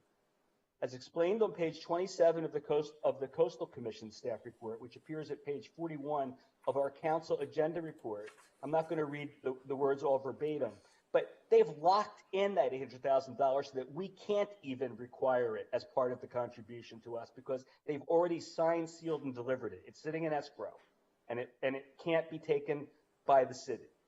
To me, that's just a slap in the face. The Coastal Commission had no right to extract an in lieu fee beyond our LCP, which they drafted. Nonetheless, by going down that dead-end road, the Coastal Commission has uncovered an additional $800,000, again, that the developer could have afforded to contribute to public benefits in Malibu, but which we were told didn't exist. And to prevent us from realizing that additional benefit now, the Coastal Commission and the developer agreed to lock it in. The developer's also shown the project can bear at least another $250,000 that the developer's proposing to contribute to the surf camp. Again, after we publicly rejected that proposal previously. That's actually the delta between the $1 million that our city council previously said would be required and the $800,000 that ultimately was agreed to. It's all a sham. I don't know about others, but the way this deal has been put together and the backroom deal that's been cut with the Coastal Commission, which may even be a Brown Act violation, smacks of bad faith and doesn't deserve to be rewarded by this city council now agreeing to approve the change deal simply because parts of the change the Coastal Commission put back to us are less significant than the parts of the change the Coastal Commission unilaterally secured without our consent and isn't asking for us to agree to. Now, there are many other issues with this project that troubled me when it was presented, and I worked hard to ensure the development agreement and the proposed LCPA were tightly drafted to close multiple loopholes that I saw in the language. Each time I was met with the assertion that I should trust the developer to act in good faith. Well, as I see it, the developer has not shown us that any such trust was misplaced. As such, I continue to believe there are multiple holes in the documentation that also counsel for rejection of the proposal as currently proposed. Making matters worse, the Coastal Commission has made multiple changes to the text of the LCPA, some of which are substantive, notwithstanding developers' claim to the contrary. Among other things, the Coastal Commission made changes to the parking requirements that were the subject of extensive analysis, discussion, and negotiation when this project was before the City Council in 2021. These changes remove specificity that was deliberately placed in the LCPA to avoid enforcement issues and to avoid having to rely upon the developer's unchecked good faith. The Coastal Commission also eliminated a sentence that makes clear that the landscaped areas and parking plans shown on the plans provided to the city are integral to the approved plan, which means they can't be changed without a further LCPA. That's gone now. The Coastal Commission made expansive changes to the introductory paragraph governing permitted uses, another subject of extensive analysis, discussion, and negotiation when this project was before us. Making matters worse, the new language is somewhat obtuse and arguably subject to misconstruction. In the permitted use section, the Coastal Commission also eliminated another specific provision dealing with the required number of parking spaces. Again, I don't know why these changes were made, but they've introduced ambiguity that we deliberately avoided through extensive discussion and analysis. I'm not prepared to agree to these changes that are part of the Coastal Commission's rejection of the LCPA that we approved. So I've moved that we let the project die on the vine. We went through an extensive review process, conducted extensive public hearings, conducted substantial debate, made substantial compromises, developed a carefully crafted LCPA, which we offered up to the Coastal Commission for approval. Rather than make a perfect acceptance of our offer, the Coastal Commission rejected our offer and made a counter proposal, one which is a take it or leave it counter proposal, no negotiations. At this point, the LCPA and the development agreement have been rejected by the Coastal Commission, and I hope that we will accept that rejection and take no further action on this project. Developer's going to say the project's been in the works for many years, and a rejection will add many more years, if not kill the project. As shown through the questions I asked at the outset, however, there is no project. There's an idea of a project.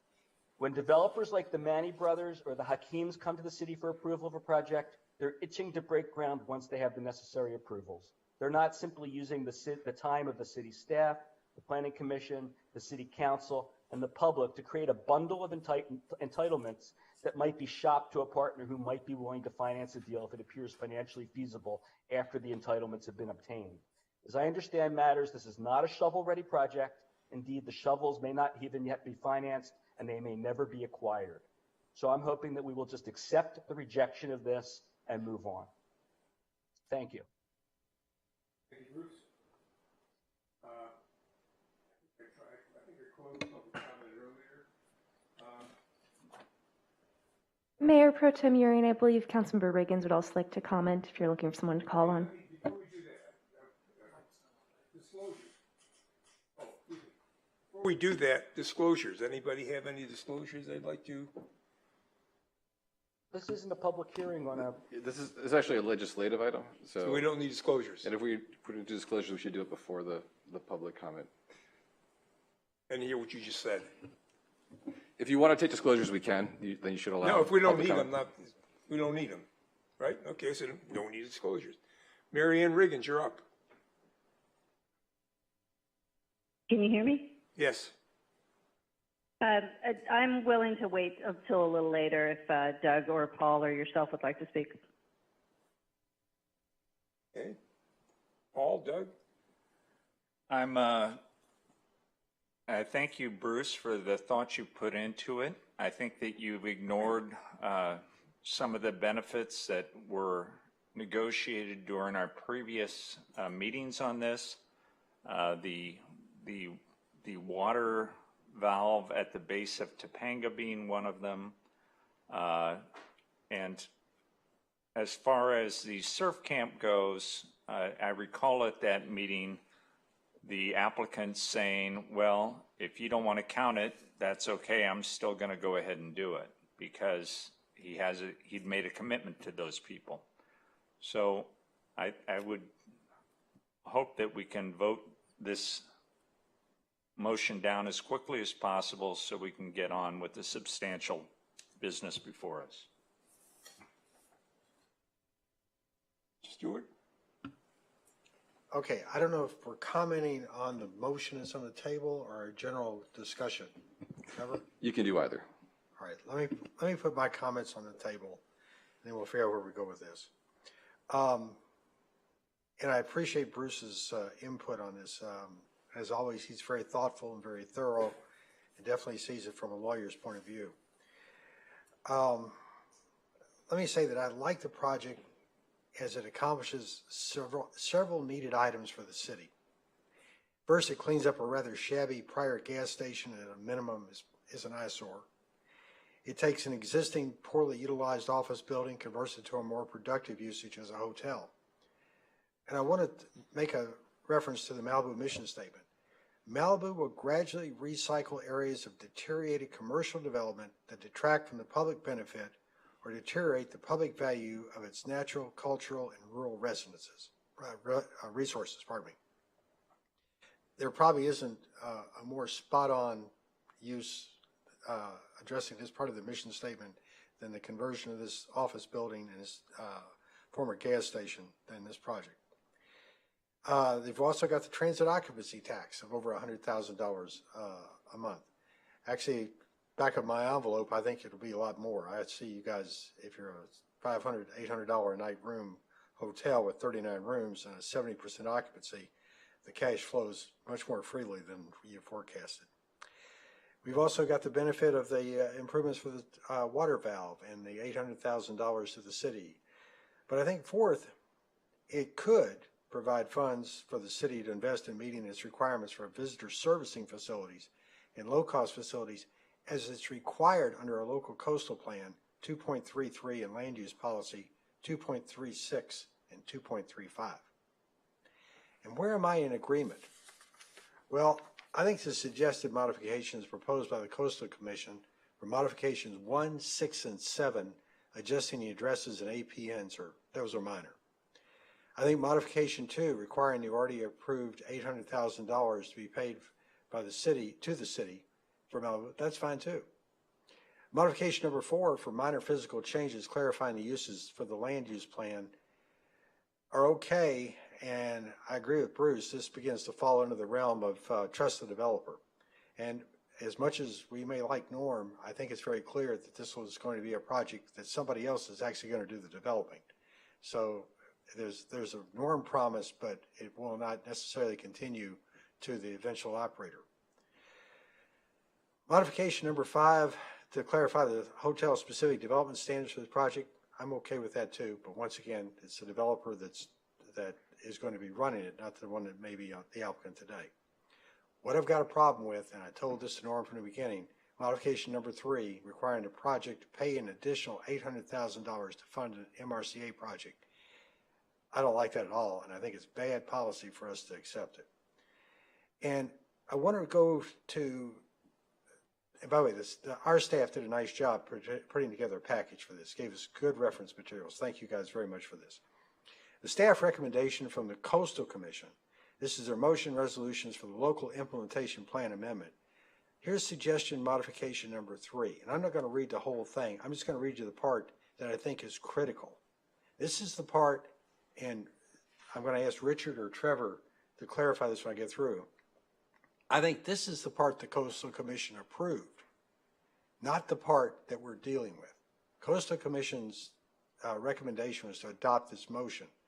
It says the applicant has agreed to enter into an agreement with the Coastal Commission to fund an associated escrow account, thereby committing to pay in lieu fee to another entity acceptable to the Executive Director of the Coastal Commission for use in developing lower-cost visitor accommodations. Didn't say the MRCA, didn't say what the criteria was, just said the Executive Director would make a decision what was acceptable. Didn't preclude Malibu, didn't preclude anybody else, just said that's the deal. Now, I think that's what the Commission approved.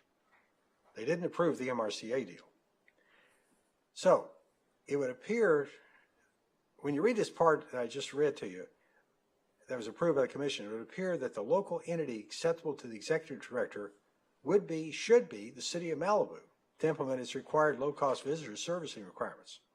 In fact, our council prior approval did just that with a fee of $110,000, and I believe it was referenced as special condition number 34, as calculated under the requirements of the LCP and the land use policy. That set the formula for us to take the $110,000. The additional $800,000 that they were asking out of the developer today would be immensely beneficial to our efforts for low-cost facilities. And think about the hypocrisy of this from the Coastal Commission. On one hand, they say, you guys don't do enough to develop low-cost projects in your territory, and yet they take the $800,000 that might benefit us to do that and give it to somebody else to do outside of our territory in basically tents. When you dig into the coastal stats package, you see there's a special deal already completed with the MRCA to direct this money to a yet to be approved and probably not a best use tent camp known as the Lauber Smith Ramirez project. This would be detrimental to our residents and probably an incipient fire hazard and threat to our community. These risks were highlighted by our city staff in the Malibu letter to the Commission of January 27, 2023.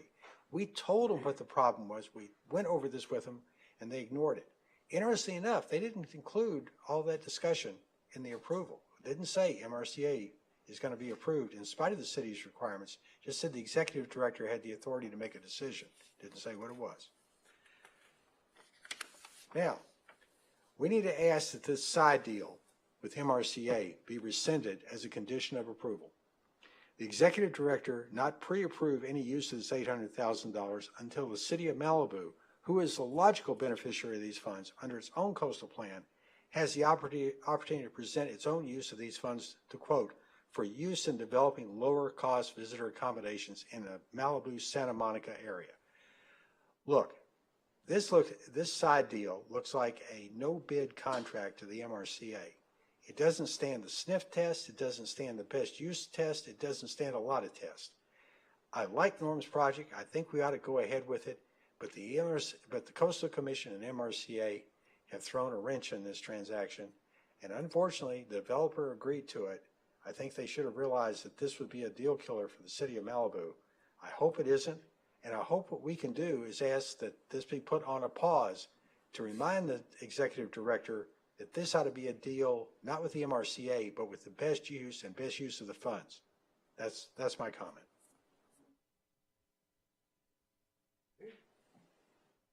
Thank you, Doug. Mary Ann? Yeah, I'm going to agree with much of what Bruce and what Doug have said. I'm not comfortable. I understand all the beneficial items between the TOT, the check valve, the funds that are allocated to come to Malibu, but this deal of additional monies to go to MRCA with an undisclosed use of what those might be, it violates the spirit of the LCP. The LCP says that those in lieu fees are supposed to come to the City of Malibu, and we're supposed to work to provide the low-cost accommodations. And this is completely bypassing us. I agree the recycling of the structures and taking care of the blight is an important step for Malibu, but I think it's going to be at the expense of selling out other neighborhoods throughout Malibu. And those are my comments for now. Thank you. Thank you, Mary Ann. Steve? Yep. Oh, Paul, sorry. Trevor, is the 800,000 that the city of Malibu is going to get, if this gets done, would it be possible for us to determine that the best use of it would be to enter into litigation with the MRCA over their efforts to place fire hazards in close proximity to our city? Under the approved LCP amendment and development agreement, there are not restrictions on that. The proposed amendment from the Coastal Commission on the city's money includes a new provision that generally limits it to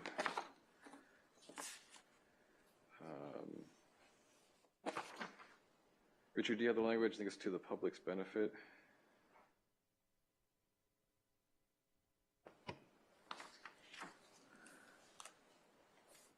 I'm looking for it as well. Sorry, I was actually looking up something different. Here we go. I think it's to be used for public benefits and amenities. So that's a pretty broad, language, but it is more restrictive than what the city had before. It could be used for a number of different ways to protect the city and provide public benefits to the city, which could potentially be defending the city's, defending against development in a very high fire zone area or other types of things that would that would pose a threat to the city or the public. I'd say that's a qualified yes, we could use the money for that. It would depend on the specific one we did, but generally I wouldn't see a limitation that would prevent in the right case. Can I have 1 minute? Fred? So I want to be clear that the MRCA can go do this project, whether they get this $800,000 from us or not do it. And that project will have its own approval. So it will do its own environmental review. It'll go through its own approval process that everyone can participate in at the time. There was mention of this project, but the money was undesignated.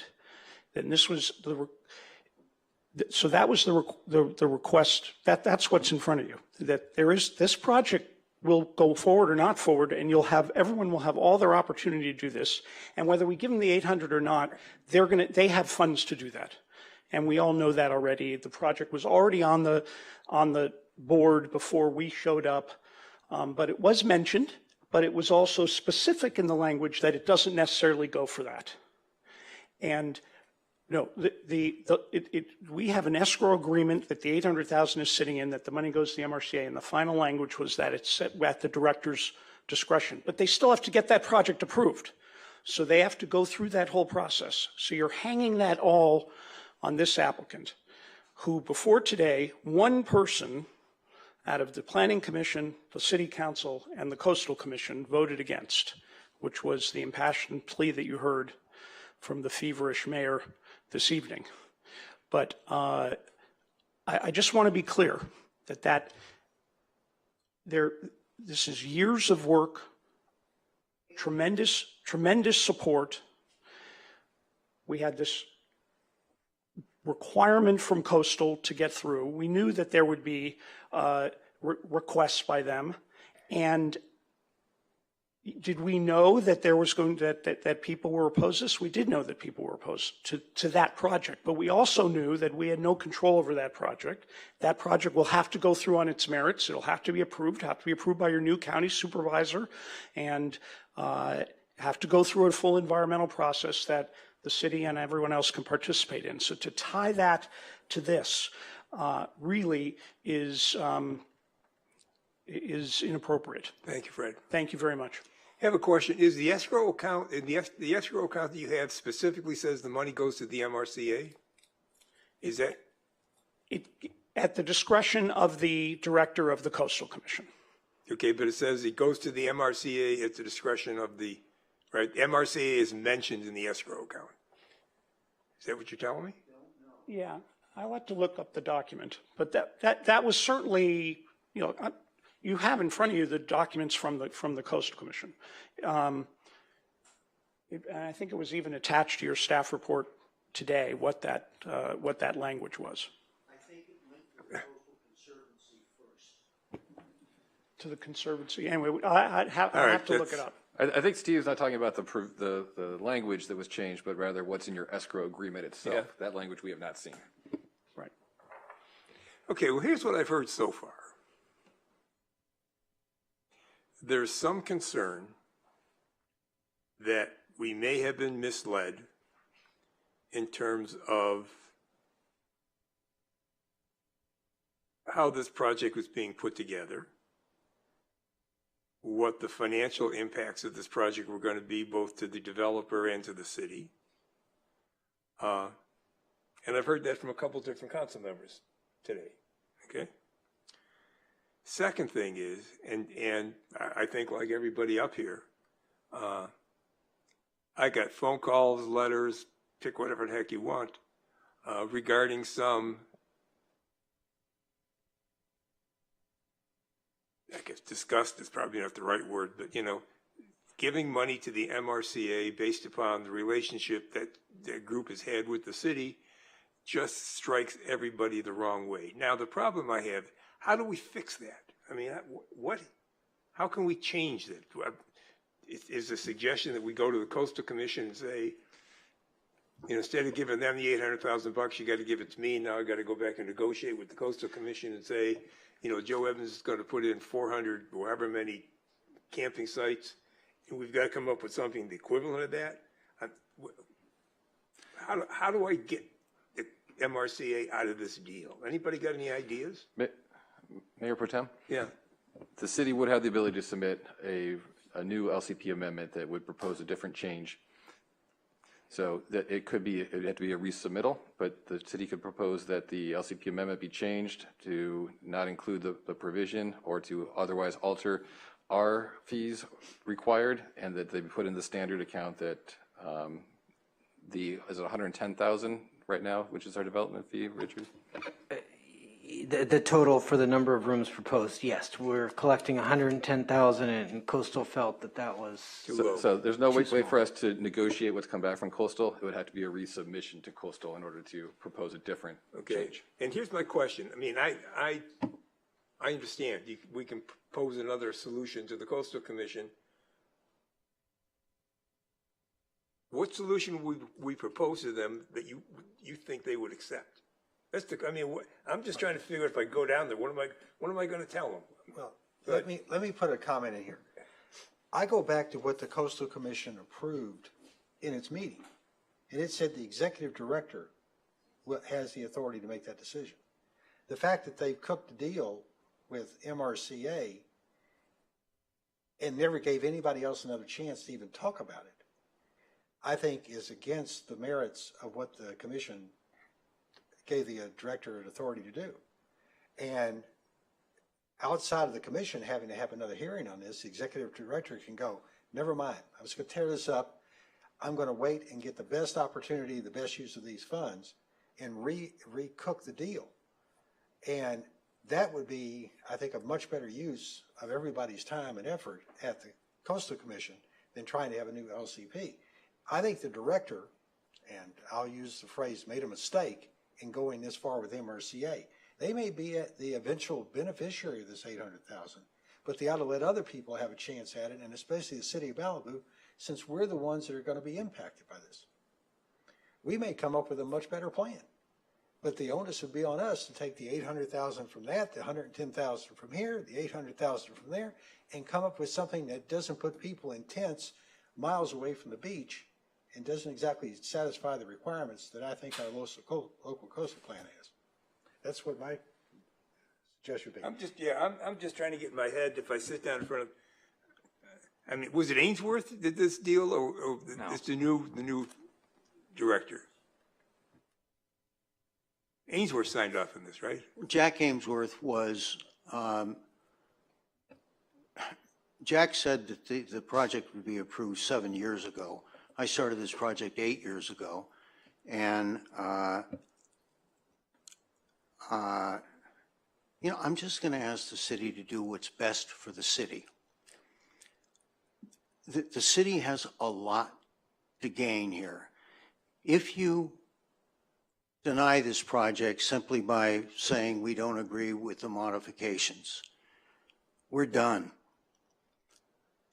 I'm dying here financially. I'm going to start leasing the building up and forget the hotel and do something else with my life.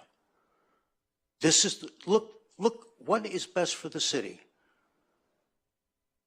The $1.2 million every year for the next 40 years, the $800,000 you're getting fixing the check valve, which will be available, 4 million gallons of water coming into the city under high pressure during the next Woolsey fire, which we know will happen. If there's a major earthquake right now and water is stopped at Santa Monica, there's no water coming into Malibu. That check valve can provide life-saving water. It seems like all the benefits that the city's getting, they're willing to trash for because for lack of a better term, the MRCA is getting $800,000. The MRCA has demonstrated over and over and over. Do you think they need the money? They don't. They're getting hundreds of millions of dollars. You're asking the question. The MRCA over and over and over again has demonstrated that they don't care, right? That they don't take care of their land. They don't take care of the property they own. They just. So deny all the benefits to the city of Malibu because we don't like Joe Edmondson and what he does with the money. I don't like it either. But this will give you the money to fight, Joe. It's a question of, he's going to put in campsites with whatever it is. I can't what the word is for non-fire camping, whatever else. No flame. Flameless camping. I mean, you're right. We're living in the residents are living in an area that says, look, I don't want to get burnt again, right? I don't want to see another fire come rolling over the hill. It may happen, but I sure don't want to have a situation where Joe and his team, because they don't care, they're not, managing the property, they're not, providing guidance. Let me mention something to you. Go ahead. Steve, Okay, I've had my hand up. there are an awful lot of people trying to work their way through college. There are lots of retired people with just $200,000 a year that you're going to get from this. You can monitor all those sites and have people check upon them on a regular basis. Without this project approval, you won't be able to do that. You don't have the money to do that. But this project provides you with a great deal of money. I'm listening to the Honorable Council Member Silverstein. Look what we could have taken from him and we didn't get it. How terrible is that? I'm telling you, I put my house up for mortgage. Okay? I'm not getting any, it's done. If the project doesn't, I don't know how you can prevent the city from getting all of these benefits because you're afraid the MRCA is going to use the money in the wrong way. Do you have a problem if we go back to the Coastal Commission and say, we'd like to rethink how this $800,000 is going to be spent? See what they say. You got a problem with that? They have already said, we go back to them, they say no, there's not enough time to go back and then go back again. They're the big bear and we're the little people here. May I be heard? I've had my hand up for quite some time now. Hey, hang on. We got one. You understand the process, so there is I see it, but just make it quick. We got right. So the process is if the modifications are not accepted, then they're rejected. And the way to go back, the city attorney mentioned, you'd have to readopt a new LCPA. You have to make an application, go through the process, adopt it, and then it would go to them, which again, they would then have the ability to accept, amend, whatever, and send something back here. So it's not a matter of saying, hold on, we'll just go back and negotiate something. Okay. Kelsey, is anybody? Mayor Silverstein has had his hand raised. Bruce, you're on. Thank you. And I would like to speak after Bruce, please. You got him. So, I'm not, first of all, I'm not feverish, so, I don't know what to take of that comment from Mr. Gaines. Mr. Gaines and I are both lawyers. Fred works for the developer. I work for the residents. So I hope people will appreciate the direction of the advocacy when it comes to who's representing who here. The fact that the constant refrain that there's still further approvals, nothing set in stone, the MRCA may or may not get the money, they may or may not be able to do this project. Those are tired defenses that defense people always make to get approvals, so that you're not approving this, you're just approving the possibility of something. How often do we hear that? And then lo and behold, we see the thing that we were told, well, don't worry, that still needs to be approved. The argument the MRCA is going to do it anyway, you know what? They probably are. They're probably going to get the money. I mean, I continue to believe we should go to court, but they have the money. It's a matter of principle. We, as the city of Malibu, should not be approving a deal that was made with the devil. After we approved the deal that was appropriate for Malibu. Now, I agree with most of the comments everyone has made, with the exception of one council member, but I'm going to focus specifically on Doug's comments because I think I agree with 90% of what Doug said. Before I was elected, I publicly supported this project as a resident. In fact, I was so supportive of it, Norm came to me and asked me what he could do to support my candidacy for city council. And I told him, don't support my candidacy, because if I end up supporting your project, I don't want anyone to say that there was any kind of deal there, which there clearly wasn't. But after I was elected, I had to take a hard look at this that I didn't have to take as a resident. And as I said, there are studies that have not been done. And I continue to believe they need to be done. And letting this die right now doesn't mean this is necessarily dead. Norm has threatened over and over again to walk away. Norm has threatened over and over again to use this project as an office. And I also don't think this is an appropriate place for the applicant at this point, who's not even an applicant for this hearing, to continue to debate with the city council. This project has many good things to say about it, but it also has problems. And the TOT doesn't drive my decisions. I don't know about others, but my first concern is whether the project makes sense, whether the project is legally appropriate. If it provides funds for the city on top of that, that's great. But I don't make decisions based on trying to get the city money. But anyway, this is a project that goes in the right direction, but it doesn't quite get there. And I think we should let's see whether we can get a better proposal. I kind of like what Fred is saying, that we could propose a new LCPA. That would be fine with me. In fact, I think we should do it with required studies.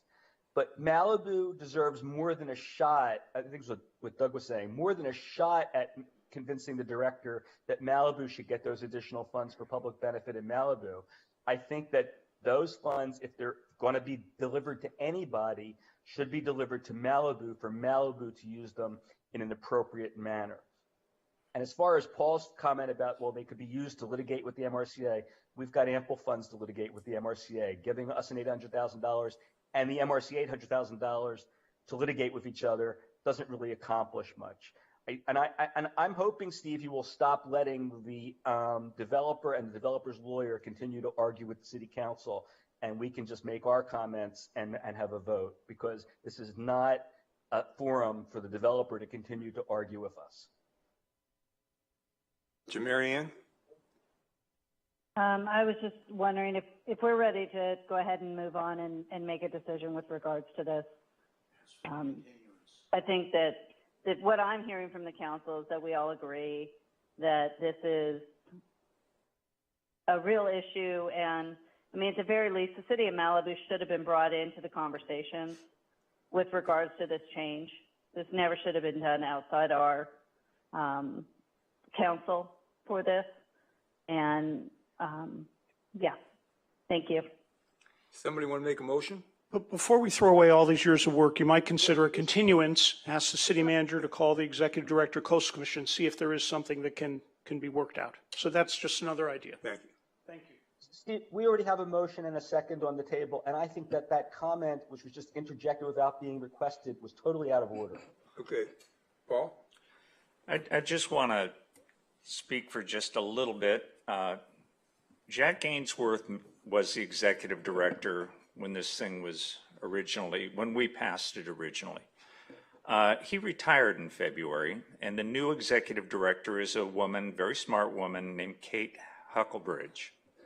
And Kate, as a result of my presidency of this Smart Coast California, my organization has had a couple meetings with her, and she has agreed to be a presenter at our summit, which is being held May the 18th. She'll be speaking on the first day of the two-day summit. She's bringing other people. There will be other coastal commissioners there. I think the only way we're ever going to break the hold that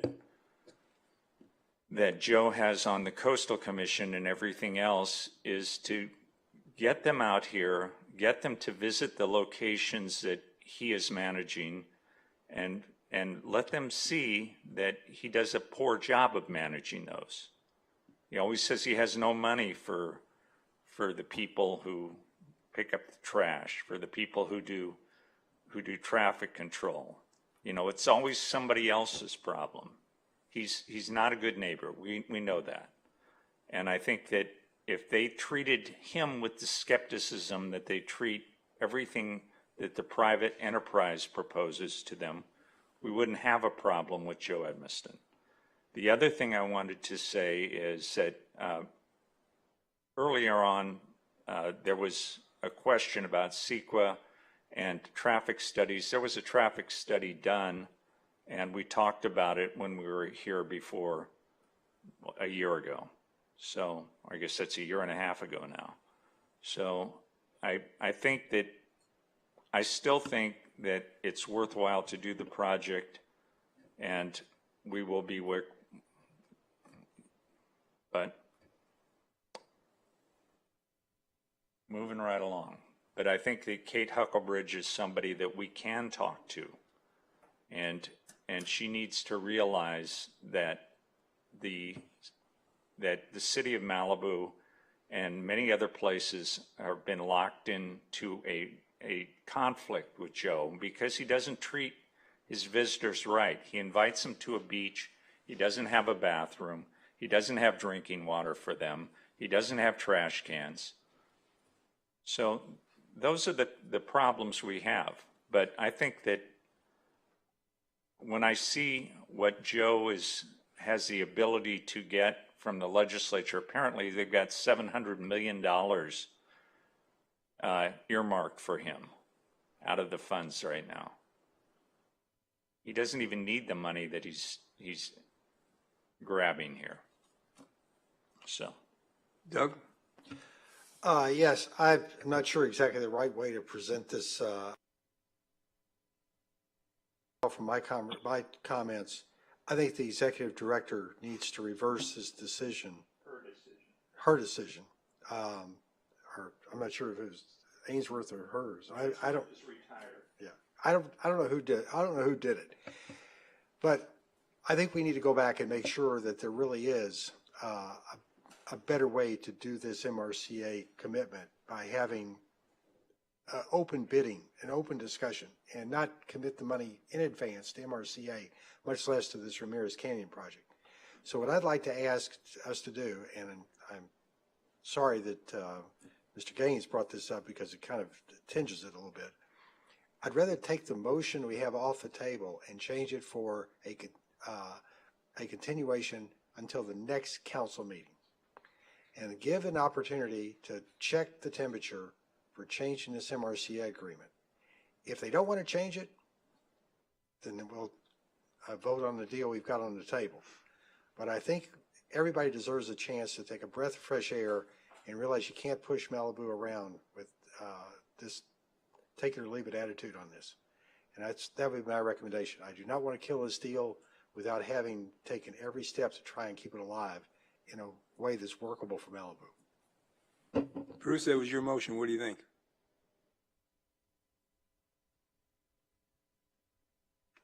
Sorry, I was muted. Two comments. First of all, just in response to the statement that there was a traffic study, no, there wasn't. There was a consultant's report from the applicant that the city accepted as looks right. Doug's point, I have this written down, I was going to say as my last comment. The motion is to take no action. So, which has been seconded and which I'm hoping we'll get an approval of. That actually accomplishes everything we need to accomplish because it doesn't kill this. Norm or the city or anyone is capable of bringing this back for a further request that we take some action if the facts change. But I don't want to commit us to going forward to have this hearing again, if the facts don't change. We can just vote to take no action tonight, not vote to continue. Vote to take no action, vote to give no direction to the city staff. And if the applicant is able to come back to us with a revised deal, which we may or may not help try to negotiate, then we can consider it again if it's done in a timely way. But as I said before, we've gone through this for years. It's not even, again, it's not shovel ready. It's not financed. It's not contracted. All that the applicant is trying to do is to get us to approve a bundle of rights that he can then try to shop. And I think that is actually the wrong way to go about these things in the first place. And we shouldn't be continuing to waste our time with hearings that may be for no purpose. So the request, I'm not going to take the motion off the table. Maybe it'll get voted down, but the motion is simply to take no action, give no direction to the staff, full stop. Trevor? I was just going to clarify, but I think the mayor just clarified that the motion is just to take no action at this time. And as you explained, in the future, it could come back until the 6-month period has expired. The LCP amendment will still be pending here. So there will be a chance for it to come back, but the motion is just to take no action at this time. So is it's going to be the responsibility of the developer to talk to the Coastal Commission and try and get them to change it? They can't change the LCP amendment, but maybe they can make some kind of deal on the 800,000, right? Or the 800,000, Councilmember Stewart is correct, is not allocated specifically to the MRCA. So I'm just trying to figure out who we're asking to go back to the Coastal Commission. We're not asking anyone to take any action. You're just, no, but that's not the motion. The motion is just to take no action now. If Norm or someone else wants to go, if you want to direct staff to go approach the Coastal Commission, they can, but we can't change the text of the amendment at this point in time. To change what was actually approved would have to go back with a resubmittal. Okay, so at the moment we've got a motion and a second. Doug had suggested a friendly amendment. You still want to do that? I think it sounds better, in my mind, to do a continuance than to vote it down. That would be my preference. So I think we have to go through the motion. And then I'd be willing to make a follow-up motion to continue. The difference between the two motions, Doug, so everyone understands, and so you understand, maybe you do already, is that the motion to do nothing puts the onus on the developer to come back to us with something, which our staff may or may not help to facilitate, whereas a motion to continue puts the onus on us to have another hearing even if things don't change. So we have to go through this whole rigmarole that we went through tonight, and I guarantee you we will, even if there's no changes whatsoever. It's just a re-argument opportunity for the applicant. So if we just take no action, the developer can try to get a change made. If they get a change made, then come back to us. But if they don't get a change made, there's no point in having another hearing. Bruce, I hear what you're saying. My only point in this is I think there's a lot to be benefited for the city by this transaction. And I do think the city should have some stake in the conversation with the Coastal Commission. Just as we said, I think Mary Ann said it, we should have been party to the negotiations, and we were not. They left us out. This might be an opportunity to have that dialogue. I understand what you're saying, and if your motion carries, that's fine with me, but I'd rather say it as a continuancy than a pause.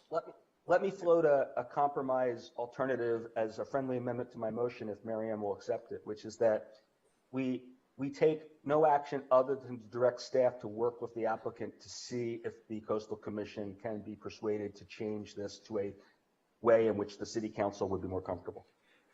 And then if they can do that, they can come back to us. Bruce, I like that a lot. Thank you. Mary Ann, will you accept that? Steve was the second. Oh, Steve, that's right. Yes, Thank you. I will accept that. Yes, yes. Okay, so we've got a motion, we've got a second. We think we got an idea where we're going with this. Kelsey, roll call.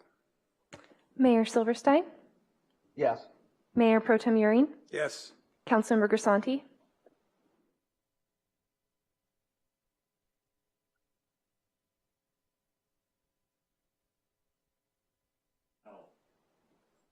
Councilmember No. Riggins, Yes.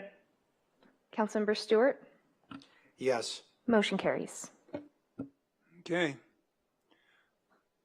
Motion Motion to adjourn? to adjourn. We're done. Thanks, guys.